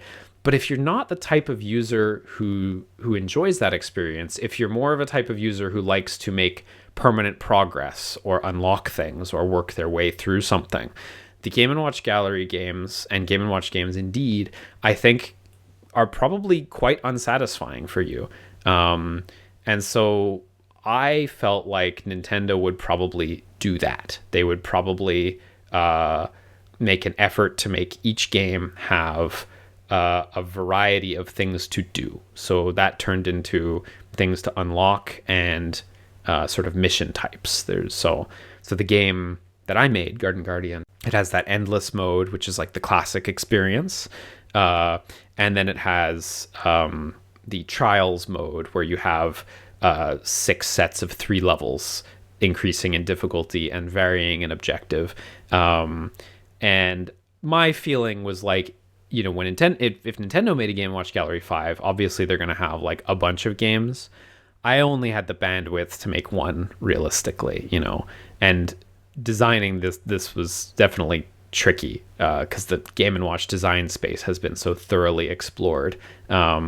So I kept it to just making one game and elaborating it out or as much as I could for what was realistic, and I feel satisfied with how it came out. Even me personally, starting from a new save, it takes like hour and a half to 2 hours to like unlock and do everything. Um, Except for like one thing that's like tied to playtime that requires 2 hours of playtime. It still takes a reasonable amount of time to do it all. So I'm very satisfied with where it came out because I was somewhat concerned I wouldn't be able to get this thing to last half an hour.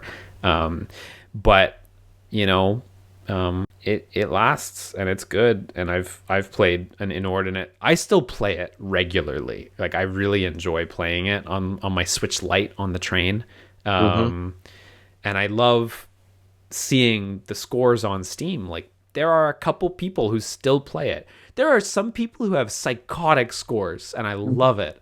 Um, some people have posted scores. I think someone has over 9,000 points in one of the mode, which Oh is my crazy. goodness. I don't think I've ever posted a score over like 3,000, and that already was a slog. It takes a long time even to get Yeah. to that. So Oh my anyway, gosh. thank you for letting me rattle off about No. the No, that this is inception this of is the the good game. stuff. But That's what I want to hear about. yeah. So I want to share some of my thoughts from, the other side, the consumer, the player. Hmm. Um, so uh, for such a small game, there's a lot to unpack because, it's just the one gameplay mechanic loop, but it's so well designed and satisfying. I haven't tired of it. And like on this show, we review a lot of games that we Hmm. very quickly can tell this isn't gonna last long. We're not enjoying this, etc., etc. And because again, game development is hard, and there's so many different bits and pieces that can go wrong or be weak in one area. Sometimes a game can be really good and still have one big flaw, but the other areas are good enough to carry and so on. But this game, like it's such a tight package. Like it runs well, it plays well. Like, and again, maybe that's my similar bias of having played the Game and Watch Kids the games when I was younger. Hmm. but you presented the unlockables with the art, the trial missions to set clear objectives. I think all that plays really really well. Um, and it's such an easy game to pick up and just play for a little bit to maybe get a higher score or try to beat a mission or whatnot. So it's really well done, and you had enough sense to bring other people on board. You didn't do the concern Dave thing of solo deving the massive game. Yeah. Um, and I and mean, yeah, I needed help. and I think the folks who pitched in all did a great job. The visual presentation, which is such a strong element or such a deciding element for so many games, especially feels like on this show, the cottagecore space. Like I mentioned a bit earlier when we talked about like it, you you frame it in this. You're just protecting your little garden. You're trying to grow fruits, and you're killing bugs to let it grow and pick up fruits, Hmm. and that you hit you hit out of the park with that cozy feeling of tending to your garden and just protecting it. It's almost relaxing, despite the high stress or speed that the some of the levels can get to and whatnot. But right, a lot of those Game and Watch games were, how should I put this? Oftentimes felt very divorced from the supposed scenario you were in, right? Like Oh, sure. Yeah. Game Yeah, and you're not Watch wrong about that. parachuting. I don't know why he's A parachuting. parachute I'm is just weird, pushing. isn't it? Yeah, I'm just moving Yeah. the controls. Whatever. I just want Yeah. the points. I know what I'm supposed to do. But here, you really feel like, yeah, it's living up to the name, Guardian. And a lot of that charm is also carried by the our intrepid hero, Snippy. Snippy Shear. Yeah. I forget the last name, but Snippy Snippy. Yeah, shrubs. yeah, that's Snippy what it is. shrubs. Shrubs. Yeah. Whoever is that your design or is that one of your friend, the other people who worked on it? Because that's an A plus design. So yeah, so the accreditation, my friend Phil, uh Phil Dragash, you can find him anywhere. He did all of the like art for the game with very few exceptions. So Mm-hmm. the menu art, I did 100% of the menu art. Um And it but shows, which I say lovingly. Thank you. I did the menu art, but he did 100%. No, he did 99%. I had one friend come in to. There's an unlockable like classic UI layout that makes it look like an older Game and Watch title. Oh, that's Um, cute. I haven't gotten I that. That's had cute. I had a friend who did the classic UI thing, but other than that, Phil did all the art and he did the design. We worked very closely on the design though. I was Yeah, literally watching him draw, so it nice. was a very collaborative process. Well, what a very great design. Snippy is a fawn, I believe. Is that the correct term for little goat Um, girl? I think. Is that what she she's? so like right like a faun is like that Greek Mm, like myth thing, right? yeah, yeah, In our, so we didn't really like define it hard. The yeah, guiding light for me was like this was supposed to take place on like a savannah, so she was yeah. supposed to be like a gazelle girl. Oh, that's why her So horns are kind of in that yeah, shape. I see it now. I was yeah, okay. yeah. Yeah, yeah, yeah. I get You're it now. not the first person to say fawn because like Yeah, the game never lays it out yeah. and it's not like 1,000,000% clear enough. But that's And I also think, why uh the her appearance, like yeah, her coloration varies a little bit. yeah. Um, yeah, Yeah, that's I get that makes a lot of sense now. And I think some of the artworks that you unlock where you get a better view of her, I think it really feels you see the idea of like goat person or whatever more. But now that you say Paul, yeah, no, I totally see it because the horns are very much indicative of that. I get it. And you get the yeah, little yeah, ants fighting them off in the savannah. Yeah, yeah, yeah. That makes sense. yeah. Um, I'm glad you spoke about the gallery getting you a better look because I'm very happy with how the gallery turned out oh, in the terms of gallery is content. so good. 'Cause Yeah. yeah, I mean, for people who will hopefully play, like, It's the gallery's your more or less reward system as you clear objectives and Hmm. instead of trophies you get little artworks and you get a little comment from Snippy on them and oh it's so Mm. cute. It's great. I adore it. Some of the artworks are very, very cute, very fun. I like the one where she's sharing the cake or whatever with the ants and the bugs. That's a Yeah, fun one. the first anniversary art, I Yeah, yeah, think, yeah. was what that one was. Yeah, the Uh, art gallery, it's presented with like these like drapes on the side, and like yeah, the yeah, way yeah. Snippy gets up to like explain stuff when you prompt Yeah. her. It was very inspired by like Game and Watch Gallery, like Mario walking between stuff, and Yeah. like the gallery aesthetic. Okay, Uh, okay. so I'm very happy with how that turned out. I think my It's only great. regret with the gallery is I think I would have liked a menu, like a grid or something, instead of having to just scroll through them all. But that's small potatoes, honestly. Yeah, I'm yeah, yeah. very otherwise very And happy I with mean, it. like for Switch, I think it fits. It works well because you got that sort of I think so too. wider screen. And one thing that I'm really happy about with the gallery is like Phil. I love Phil and I are great friends, and we became friends through like projects I wanted to work on. Initially, I just contracted him. He was a fan of our old YouTube channel, but we Uh-huh. really became friends working on projects. And like he when he throws himself into a project, he gets so into it. And like a lot of the illustrations in Garden Guardian are just concept pieces. But there's a bunch of them where Phil would I'd just be the weekend and Phil would send me a picture of Snippy that he drew and he's like, "What do you think?" And I'm like, "This is cute." And he's like, "Yeah." And So anyway, we so just literally ended just up with fan art in the game. yeah, a bunch of the art, like there's a bunch of like art that has like different looking styles, and it's all Phil. Like Yeah. actually, they all have credits attached to them. You can see who drew what. Um, and yeah, he drew Snippy in like a bunch of different styles and Yeah, I was presentations, like just wondering if for that fun. was one person or not. I didn't pay attention to that. That's impressive. So most of it is there is a set there's a bunch of art, I don't know, I want to say like less than 10 pieces that are like guest pieces. So a couple of my friends, I commissioned them to draw a piece of art for the game just to like so I could have a bit more stuff in the gallery. um and this one artist I follow who I thought suited it. And then there's a selection of art that is fan art that after the fact. Oh, There's that's so not cool. a lot of it because it was not a super duper popular game, sadly. But one of them in particular that I thought was so cool was this guy on Twitter.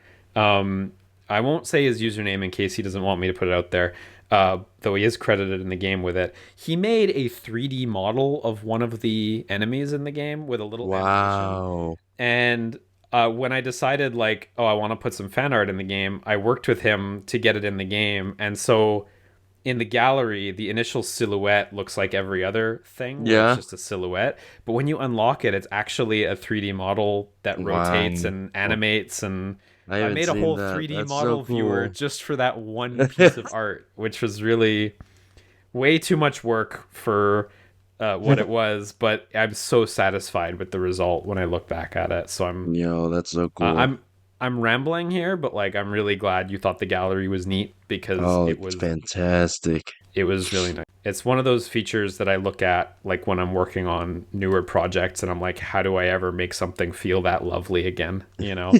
Uh yeah, yeah. Well, Anyway. okay, well, first I want to go back to Snippy for a second. Yeah, Hats please, off yeah. to Elspeth Eastman, if I Yeah, remember that correctly. yeah. Fantastic addition to the voice to making it charming. Very, very critical. She crushed it. Like I had so I've known Elspeth for years before that because she did like voice acting and streaming and stuff. And I had worked with her a little on a project before where she actually did some music for me. That's not really something she does. She like stopped doing it like during after that project because it wasn't really vibing with her as like a thing to do. Um, but like I continued to be friends with her and I had heard her like voice reels and stuff. And when we were designing this character, I was like, who could do this sort of like nasally high, perky like happy character, and she Lucky. came to mind. Plucky, right? That's the word, plucky. Yeah. As She, people on this yeah. show know, yeah, she did. As people on the show know, I am a big fan of plucky protagonists like little girls. I don't Mm-hmm. know why, but just several games. What is it? Sakana. There's a Mm-hmm. game called Mika and the Witch's Mountains. But anyways, but yes, Elspeth Kid. Mm-hmm. She Um, crushed it. She like I sort of said, I like this clip in your voice reel.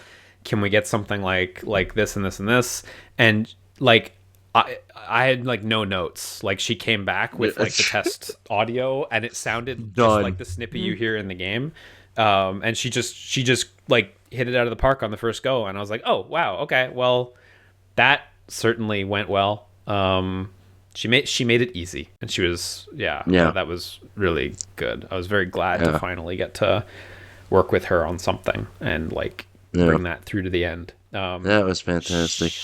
She adds, I think, one of the big successes from my perspective is that I feel like Snippy's personality really like permeates every area of the game, from like Yes. gameplay to gallery.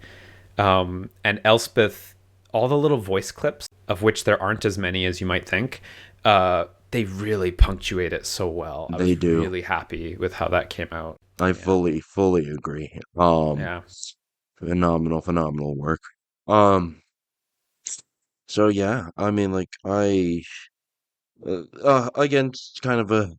Oh, you know what? Here's a thing. I thought. I mean, it's small in scale, perhaps a game one could say. Although Mm. I've spent a lot of time playing it, and I haven't tired of it, which is quite a testament to your work. But uh, the one criticism I would have, and this is Hmm. a loving criticism I've had for many games. What more, damn it? Have you ever had Yeah. thought of, and that's more, I don't know, trials, more enemy types, or maybe another Game and Watch. Have you given thought to either adding more here Yes. or a Yeah. sequel?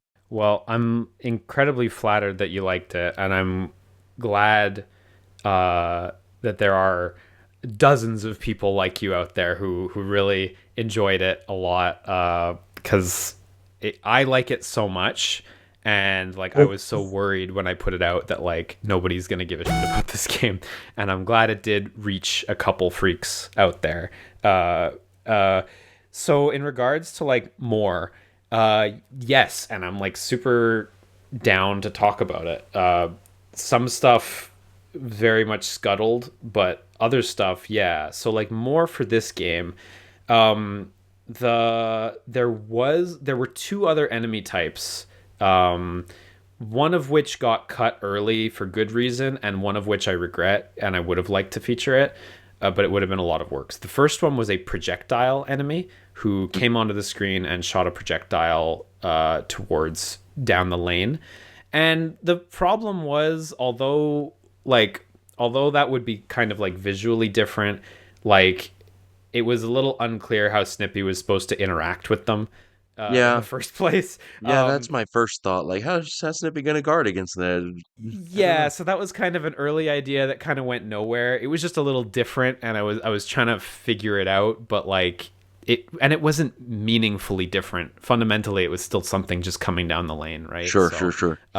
so that one got cut early, um, and that was actually like part of the process of like coming up with the enemies, was realizing that like although not having the limitations of Game and Watch is super real, like the game's design is very limiting in terms of like what you can do with enemies.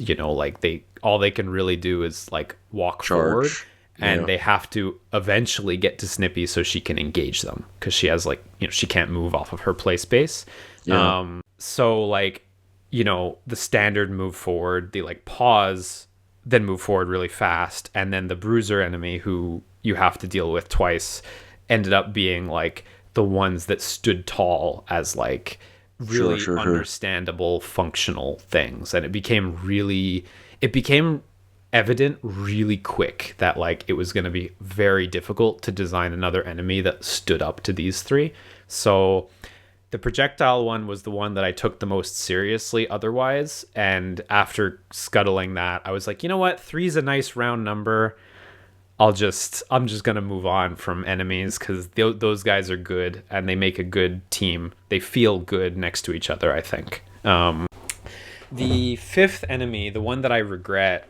Sorry, I just bumped my desk. The one that I regret, but it would have taken a lot more work. Is I really wanted to have like a boss monster that Yeah, would occupy the left side of the screen, that and feels like a natural progression. Yeah. yeah, I would have liked to have that an oversized boss monster that fills the left side of the screen that use I'm not 100% sure, but uses appendages or something to attack lanes in a variety of ways and patterns. Um, and that one would involve like more involved patterns. So it would like do all the lanes from like top to bottom or bottom to top, and you'd have to like keep up with it, or it would do anyway, different patterns that you'd have to Right, like right. respond to properly. And after you were able to respond effectively enough, you would get an opportunity to do like a finishing move, like out of like Revengeance, where she'd like leap across the Yeah. screen and like slice it. I really wanted to do something like that, but it was hard. It like okay, it would have been a lot of art for Phil, which Phil also wasn't working for free, and he was we worked together very well, and Yeah, money's not an issue between us, but like yeah, I needed to be cognizant of like yeah. this game's no budget because it was all out of my pocket. Should have just done like a 3 frame judgment cut.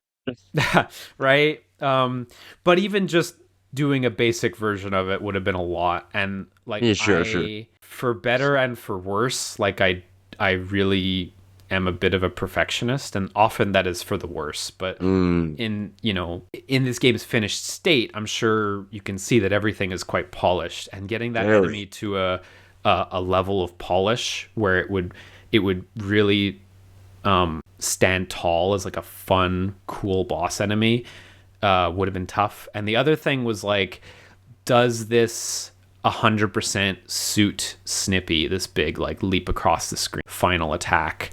It kind maybe, but it was something that I would have had to massage and like work Mm-hmm. on a little bit to try to get it Mm-hmm. to like fit as far as the like narrative design of the world goes. It was like a little too actiony, and so for all of those reasons, it ended up not happening. Mostly for budgetary and work reasons. I also did Sure. all the animations for the game, and that was a Right. lot as well. So, Right. I do feel that the roster is really strong. The three enemies complement each I other really agree well. fully. Yeah. But yeah. As far as making more trials and stuff, it's something I've thought about, like going back to Garden Guardian and adding more content to it. But to be honest, I'm in like a tough spot with Garden Guardian because there's some stuff I want to add to it. I would really, above all, want to add other languages to it. It's only in English right now, Well, and it's a good like one. so like I regularly meet people in Japan, and they're like, "Oh, I want to play your game. It's on the Switch, right?" And it's like, "Oh, yes, but you can't buy it on the Japanese eShop." Ah, I routinely meet people who like I have to say, yeah, you got to get it on Steam, and it's only going to be in English, and and I'm bilingual, right? Like I'm French. I'm from Quebec. huh, Uh, and so that was always something I was cognizant of. But like when the game was originally made as this smaller project, I didn't put all the hooks in for language stuff. sure, sure. Uh, and like I tried to assess that before the last major update, and it was overwhelming to put them in Yeah. retroactively. No, well, how can it be? So You just copy the code and paste it into Google Translate it. Boom, done, right. right?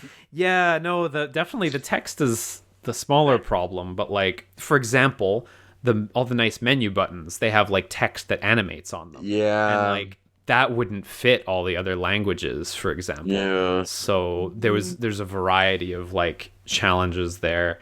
And anyway, when I was assessing this stuff, I was like discussing with like a close friend of mine. He helped me publish this on Switch. It's published under his company on Switch actually. And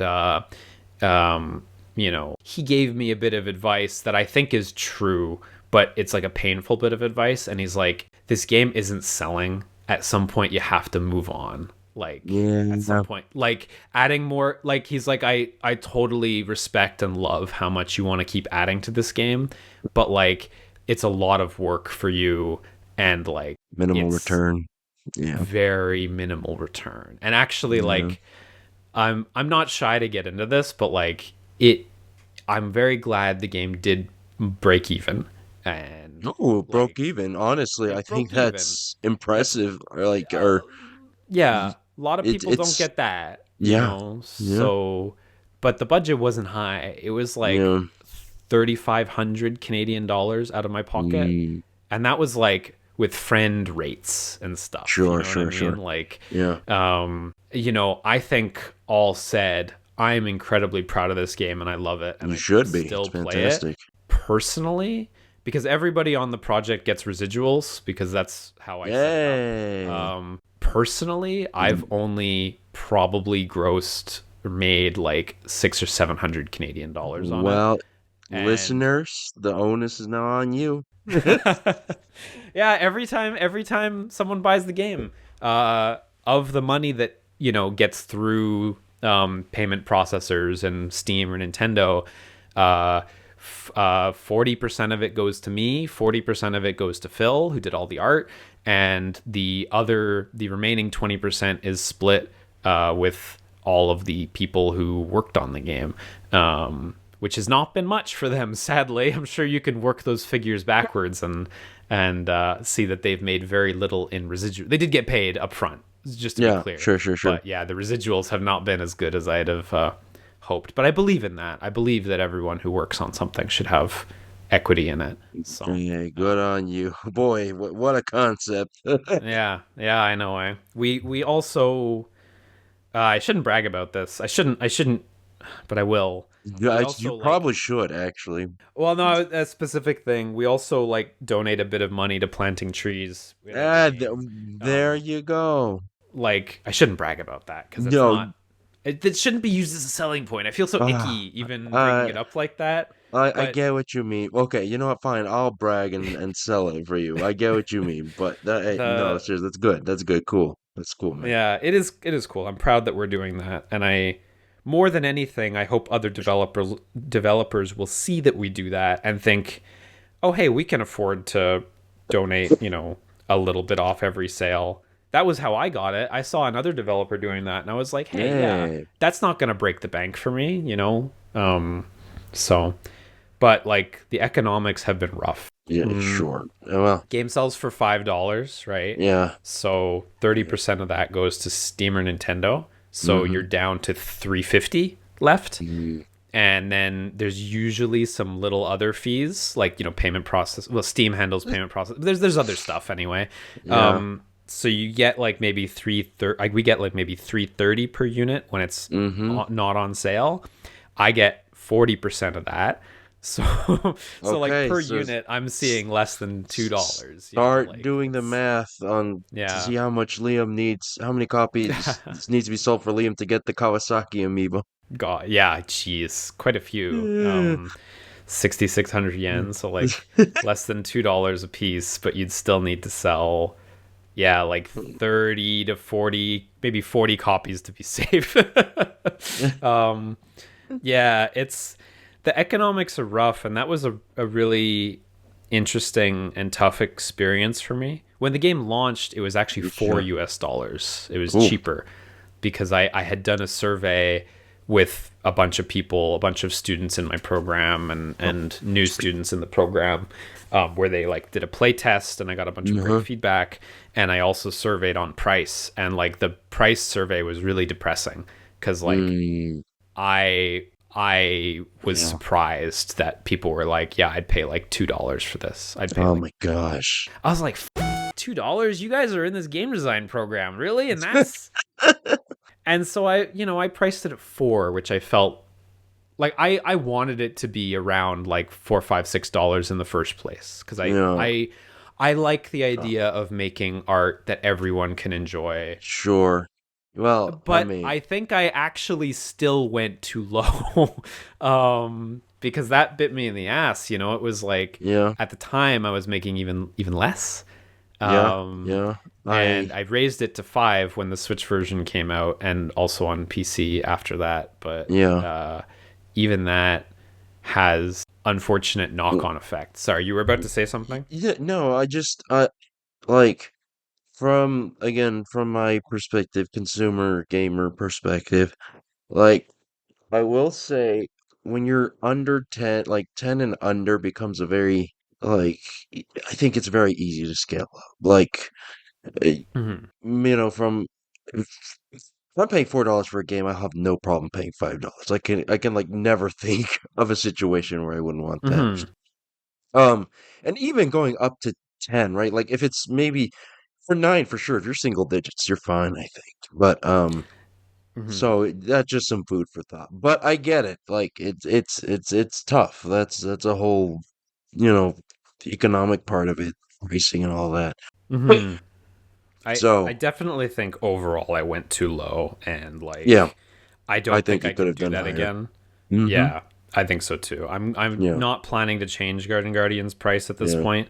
Um, but like, yeah, it is what yeah. it is. The other thing, the really bad knock-on effect is like when you price that low, like when you're at $5, like imagine how the economics get when you want to put the game on sale. You want to put Yeah. that game half off? Like now I'm not even making a dollar per unit, Yeah. like Mm-hmm. so like some developers have the strategy of like pricing a little higher than they like Yeah. and counting on the sales to get them Yeah. what they actually want, kind of. And I get it. Yeah. um Yeah. I I think so too. definitely think that like the next game, whenever I've managed to finish another game, I'd still like to price under $10, bearing in mind the scope. Uh-huh. But I don't think I can go that low again. Like I think that was a mistake. It was a very well intentioned Yep. mistake, but it bit me in the ass a little bit harder than I expected, and I was Mm. like, oh, Well, so I mean, as an engineer, we have the age-old adage of fail faster. Not that I'm saying this was a failure, yeah, but you learn from your mistakes. You get better, you improve, right? So, yeah, um, absolutely. And this is just another one of those learning yep, experiences, yep, Um, to continue on your question from before, if you're still interested, yes, about making other Game and Watch games or yes, what have you, right? yes. So there's like two that I have in mind. Um, the one that I wanted to make, and I kind of wanted to make it right after, but it proved to be not the right project to work on at the time. Was I wanted to make a follow up game to Garden Guardian that is like a companion piece to it that would have been like very similar. So like similar menus. I would have reused a lot, but it would have starred Snippy's girlfriend, who is only mentioned a couple times in the art gallery. Mm-hmm. Uh, Snippy's girlfriend is intended to be an albino lioness, Ooh, I like that. and she has a big mane, and she is a chef, But and what? she Ooh. so it would have been a cooking themed one instead of Oh, gardening, and all of her cuisine is made using like the fruits that Snippy grows and stuff like oh, that. that's so good. So the two Expanding the games were snippy yeah cinematic universe here. I love it. Yeah, the two games were kind of meant to go together, and I didn't really envision anything beyond that, really. Um, but I wanted to do that, and I worked on it a little bit, but I was so burnt out on Garden Guardian at the time. Like I had worked on it. It took a bit over a year to get the game out, which is crazy for a game of that scope. But I worked my ass off to get it to I was like the about to say level of that's polish that crazy. it's at. It's very polished though, and that took a lot out of me. Especially the menus was Yeah, tough, but um, arguably I spent too much time on the game. But that's besides the point, which is that I was a little burnt out on like that style of sure, game, sure, sure. and the idea of like plunging back into this code base to Uh-huh. make like a direct follow up was tough. Yeah. And I also like hit like some early design roadblocks in the process of like making a Game and Watch game around cooking that Yeah. like really holds up. So that's that's still something that like I have that pinned on the wall Okay. metaphorically, and like Right. I'd be interested to get around to that at some point. Uh-huh. Uh, yeah. The other thing that I would like to make at some point is like a as far as Game and Watch games go, I would like to make like literally another go at Garden Guardian. I don't know if I would call it Garden Guardian 2, but like Garden Guardian EX or whatever. It's I would really Liam. like to It's do right that there. game. It's What is it? Garden Guardians Snippy's cut. Snippy's cut. so so like I guess I shouldn't be so mysterious. I guess what I mean about not making it a 2 is like I don't want it to just be like a direct like sequel kind of. I want it to like take a different tack kind of. I have some out there thoughts for it. Are you It's saying a Garden Guardian remake, but with the capital like in Final Fantasy remake? yeah, like a gritty reboot kind of Yeah. vibe, kind of jokey vibe. No, I have various thoughts on it. I've thought about just like a straight Garden Guardian 2 as well, but I'd really, if I could do a 2, I would really want to like get 3D art in there so I could do a lot more with the animation side of things. Mm, That's a limitation for me, right? Like if I want to put something in the game, I need to work with Phil to make 2D art and then animate it. But like there's mm-hmm. only so much I can do with the 2D art that's provided, right? I if I got a nice 3D model of Snippy, if Phil helped me design it and then I could work with a 3D artist to get a nice 3D model of Snippy, I would have a lot more latitude to put a lot more animation and stuff into the game. So I if I made like a sequel, I would want to like have 3D art and try to push things a lot more. Uh yeah. Okay. So those are my thoughts for like future Game and Watch games. I'm not presently working on a Game and Watch style game. I'm Well, working on that's the something next different, follow-up but question. What are you working on? I'm What working is on something cooking? a little different right now. I'm sure some people have noticed that Garden Guardian was quite a while ago. It was a couple years ago now. Granted, the Switch version took an extra while to materialize, so it's not like I stopped working on Garden Guardian after the launch date. I've like worked on a lot of projects over the last few years, and like I've had a lot of you've heard of the idea of like post-launch depression with like games for game Sure. developers. You might Right, have right. anyway. Yeah. But like I had a lot of that. Garden Yeah. Guardian's launch did not go as well as I hoped. Yeah. Like I had hoped I would be able to move 1,000 units in the first month was the thought, Mm, and it only moved like 600 in the first month, and then nosedived.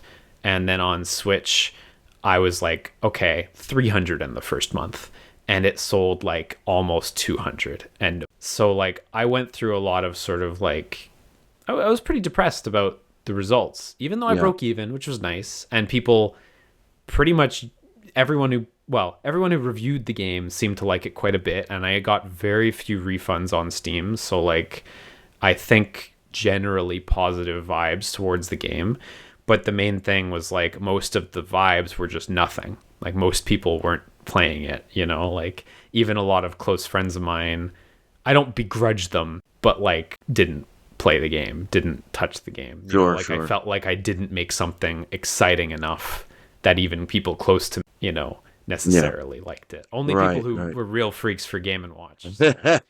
So it was challenging because I was really happy I reached people, but I was also really sad because there were people I wanted to reach that I didn't. And after spending so much time and money and energy on it, it was really hard that most of the user response was just silence, and then there was a Mm, small amount of like extreme happiness, which I'm so grateful for, because yeah. like it really made all the difference, and there was Well, very very little negative, so I was very pleased with that. uh but as a result, I know I'm kind of like taking a little while to get to the answer here. I worked on a lot of projects over the past few years that started and stopped and like haven't mm-hmm. meaningfully gotten off the ground. Now that I've like Mm, made a game, I understand like how much work it takes to get it, yeah. nothing to game, and then from game to like the standard that I want to hit, where like it's very, very polished and stuff like that. So I am currently working on a project that I feel really good about. It's a very simple action game where it's kind of inspired by like NES titles, like single screen action NES Okay. titles, where you will control a character who has a variety of objectives within a stage. And there's a gimmick. There's a gimmick. I don't want to give away the gimmick, sadly, which is like the core Sure, thing. sure, So I sure. think I have very little to actually say, but it's supposed to take place in a darker world, not as much like levity Yeah. and lightheartedness, something a little more like Baroque or Shadow Tower, that is supposed to be like a world of violent pixie. Ooh. And so that's what I'm plugging away at now. Well, This that sounds cool. mysterious world of violent pixies. So I don't know. Think Shin Megami Tensei or Killer 7. Oh, snap. Or what were the other? Hang on. I have a list of Shin Megami Tensei, Killer 7, Disc Room, if you know that indie game. Uh, and I can't believe I'm not remembering this list of all things. Bangai-O, uh, definitely Bangai-O, and also the achievement grid from Kirby Air Ride. Of course. Specifically the one from the first game, because I Yeah, really yeah. like the single grid Yeah, the as single opposed to you know the what? The single one is nice. I think I agree with you there. Like, yeah, something about it. yeah. It's just Um, the singularness, like it's the goal, right? yeah, exactly. So, Yeah. if you've never played the indie game Disc Room, I highly recommend that, because that's like that game sometimes feels like, what if we took the achievement grid in from Kirby Air Ride and we made it a level selector? It's pretty cool. Oh, So that anyway, sounds rad. I'm working on that, and I'm really sorry I don't have more to No, divulge, but that's like it's actually really early in development, and I only even spoke to Phil about it for the very first time yesterday. So oh, oh, dang, that is really early. it's really early. I've been working on it for a couple weeks, but like it's really early. But Okay. I'm Man, hey, positive, so I don't want to make any promises, sure, but sure, sure. I'm trying to make Well, I this mean, one happen. at least I'm certainly waiting for a bated breath for your next entry, because I mean, Guardian has clearly shown you put a lot of care and effort and polish into your games, which is hard to do.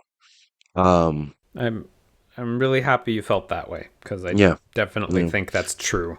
yeah, and But yeah, like yeah. and I just hearing about like the struggle with financial success and whatnot. It's so hard because I mean it's certainly not a reflection on you. It's just that's a whole other world of PR marketing sticking out and Hmm. games indie games. It's a crowded it's a tough crowd right now. And we'd say that because I mean even here just in the cottagecore space like the number of games coming out is just ballooning and how do you stand out? It's really, really tough. It's wild. It's wild, and like, uh, you know, everyone says this, so it's not like it's like a Mm-hmm. crazy observation, but like you can't slack on the marketing at the end. Like you can't No. assume that like, you know, just because you have a certain amount of Twitter followers or whatever, that it's just gonna Yeah. work out. And I Yeah. don't want to say that that's what I did, assuming that Yeah. just because I had Twitter followers it would work out, but like I did so much on that project, like relatively solo. It was not a solo Yeah. project. I think Right. most Right. solo projects are not actually solo projects, to be honest, but hot take. But Ooh. uh, I did most of it, like 90% on my own. Sure. And by Sure. the Sure. time I got to release, the idea of like running an extended campaign was not, I mean, it was not appealing. And Right. like Right. the plan became, okay, I'm going to announce and it's going to come out 2 weeks after. And I thought if I do it so tight, like maybe I'll be able to. Mm-hmm. I didn't need this game to sell 10,000 units. I didn't need Uh-huh. this game to sell, but I just need to, drum up the slightest amount of excitement for it. Yeah. And I didn't. My 2 week campaign did not go as well as I'd hoped in any way. I did not. I was like, I'll edit the trailer myself. I shouldn't have done that. At the end of the project, I was so done, and the Yeah. budget was so exhausted too, which was tough. Yeah. So hiring someone to do a good trailer, even Yeah. among the people I know, that would have been, I should have done Yeah. it in retrospect, but I It's didn't have tough. the energy left to succeed at that marketing this game, and I Mm-hmm. think that bit me in the ass. So hopefully next time I'll have Yep. more foresight. Lessons Can I? learned. Yeah. Can I share an amusing anecdote about By Garden all Guardian? means. Yep. Go for it. Um, Cutting a trailer for Garden Guardian was a pain in the ass because the gameplay scene looks the same no matter what.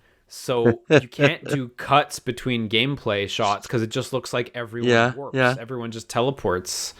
Um, and I was so exhausted by all the circumstances. That's why the trailer came out so slapdash, honestly, because I was like, I don't really want to do this, but I got to do it and I'll do my best. And then I realized this massive problem and I was like, okay. And I ended up basically phoning it in, which is so unfortunate because I didn't phone anything in for the actual game itself. Uh-huh. Right. It's clearly not.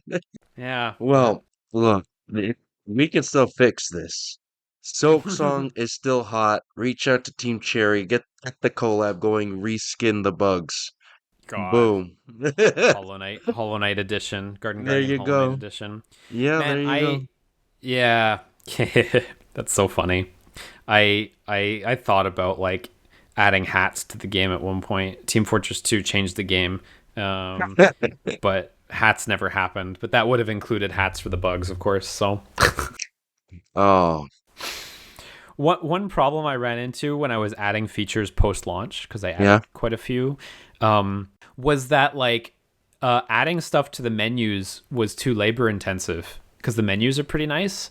And I was like, oh, I can't add a new button to the main menu, huh? That's Um, actually removing a button and replacing it with a different shaped one and adding a new one next to it. That's actually too much work, huh? I can't realistically do that. And I f***ed myself a little bit in that regard, which is why the extras menu has totally uniform buttons because mhm, it was the only place where I could put stuff in.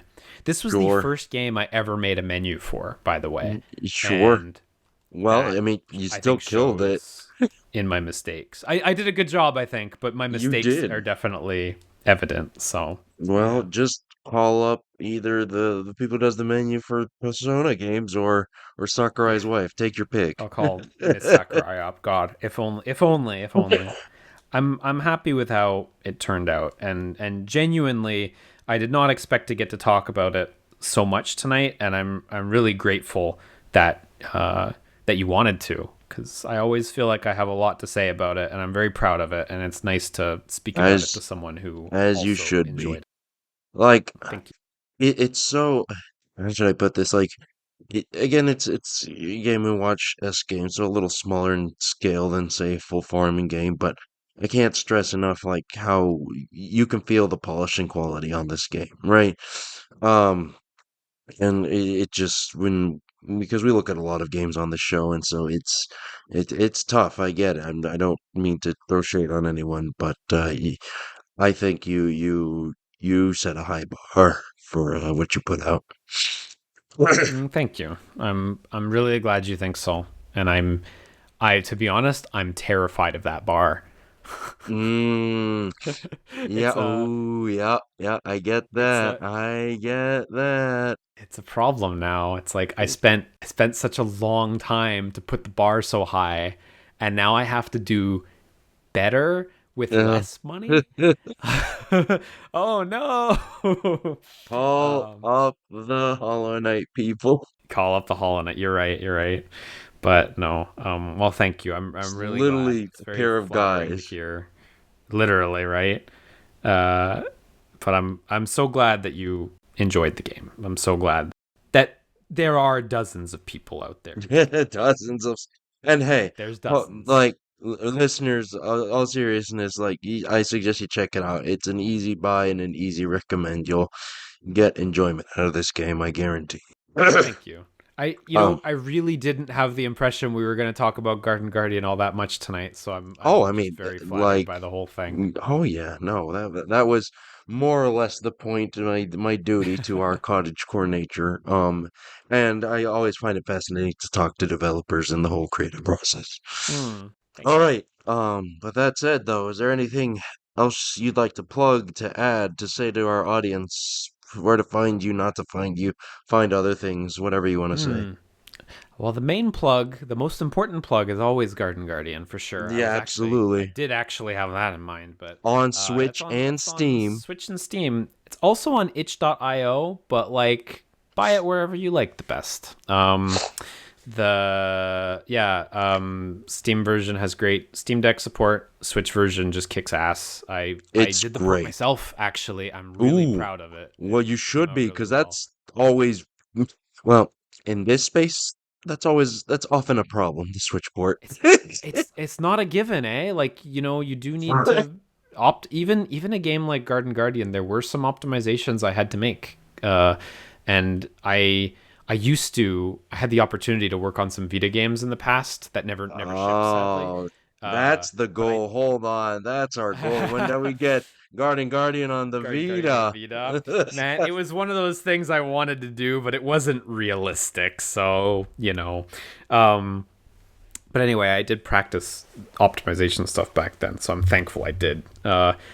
Other than that, I occasionally write on a little blog you can find at Rising Super Blog, which is risingsuper.blog is the website. I'm currently writing I write basically reviews, but they don't have scores on them. I guess that still counts as a review. I did 2 with scores because when you get a key from someone, they kind of expect it. I'm currently writing an article on the recently released Fire Emblem Shadows, the mobile social deduction game, which I've enjoyed quite a bit in spite of its problems that are maybe only evident to people who play it for longer than, one match, and this game sucks. Other than that, I mean, I have a near dead YouTube channel called Rising Super Stream. I really only do like reaction videos to like Nintendo Directs and recently some Kirby Air Ride videos. And Hey, you can keep find me that on going. That's still Twitter hot. and Blue Sky at Liam Allen Miller. So yeah, that's me. Garden Guardian's the number one thing. And if you enjoy it, if you enjoy anything I ever made, I will feel very flattered because I feel like I've just had, I've just been so lucky to be able to entertain people just a little for so many years. So All right. yeah, Well, thank you so much, Liam, for coming on and chatting to the point where I'm clearly losing my voice. that's no That problem. is irrelevant to this conversation. I've been sick and I think it's hitting me right now. But Oh no. that it's fine, it's fine. Um, but this is fantastic chat. You heard him, folks. Go find Liam Allen Miller out in on the tweeters in the blue sky. Go check out Guardian more than anything. I cannot recommend it enough. Thank you so much. And since presumably this is the end of the episode, unless Al, you're gonna cut it out, I don't know. But until next time, listeners, have a good harvest.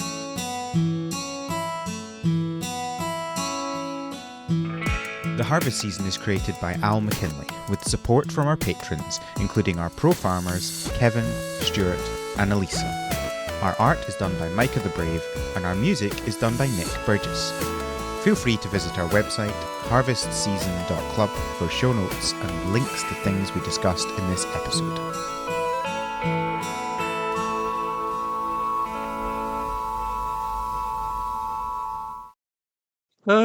So one of the things on this podcast we do a sideshow called the Greenhouse Hmm. where we talk about non-cottage core whatever, just Hmm. anything we want. Is there such a thing? What? Is there such a thing outside of cottagecore? other media Well, out there in the world. The listeners of this podcast having their innocent look, ears exposed to. sometimes it's Eurovision. There's annual Eurovision episodes, so Right, we right. go out there. Oh my gosh, one of my favorite episodes of The Greenhouse was one of the co-hosts, his name is Johnny. Hmm. He's a lot more pragmatic and maybe still a little more cynical, I guess, about things. He's a little harsher on Mm-hmm. judging media. So like Sonic games, he's fairly harsh on. So one of my favorite episodes of The Greenhouse was just going down a list of Sonic characters, introducing him to the art, and having him rate the characters without knowing who they were really. Mm. That's a good little premise. Yeah, that was a fun time. We both at least agreed cream and cheese were like, S 5-star tier. So Yeah, I felt those good hold about up. that. Yeah. Okay. Anyway, so let's. I brought that up because we go through long sessions sometimes when we'll do an episode and then a greenhouse and then we'll take a break. But so that's totally Mm. fine. Um. Okay. But let's. All right. Let's get back to it.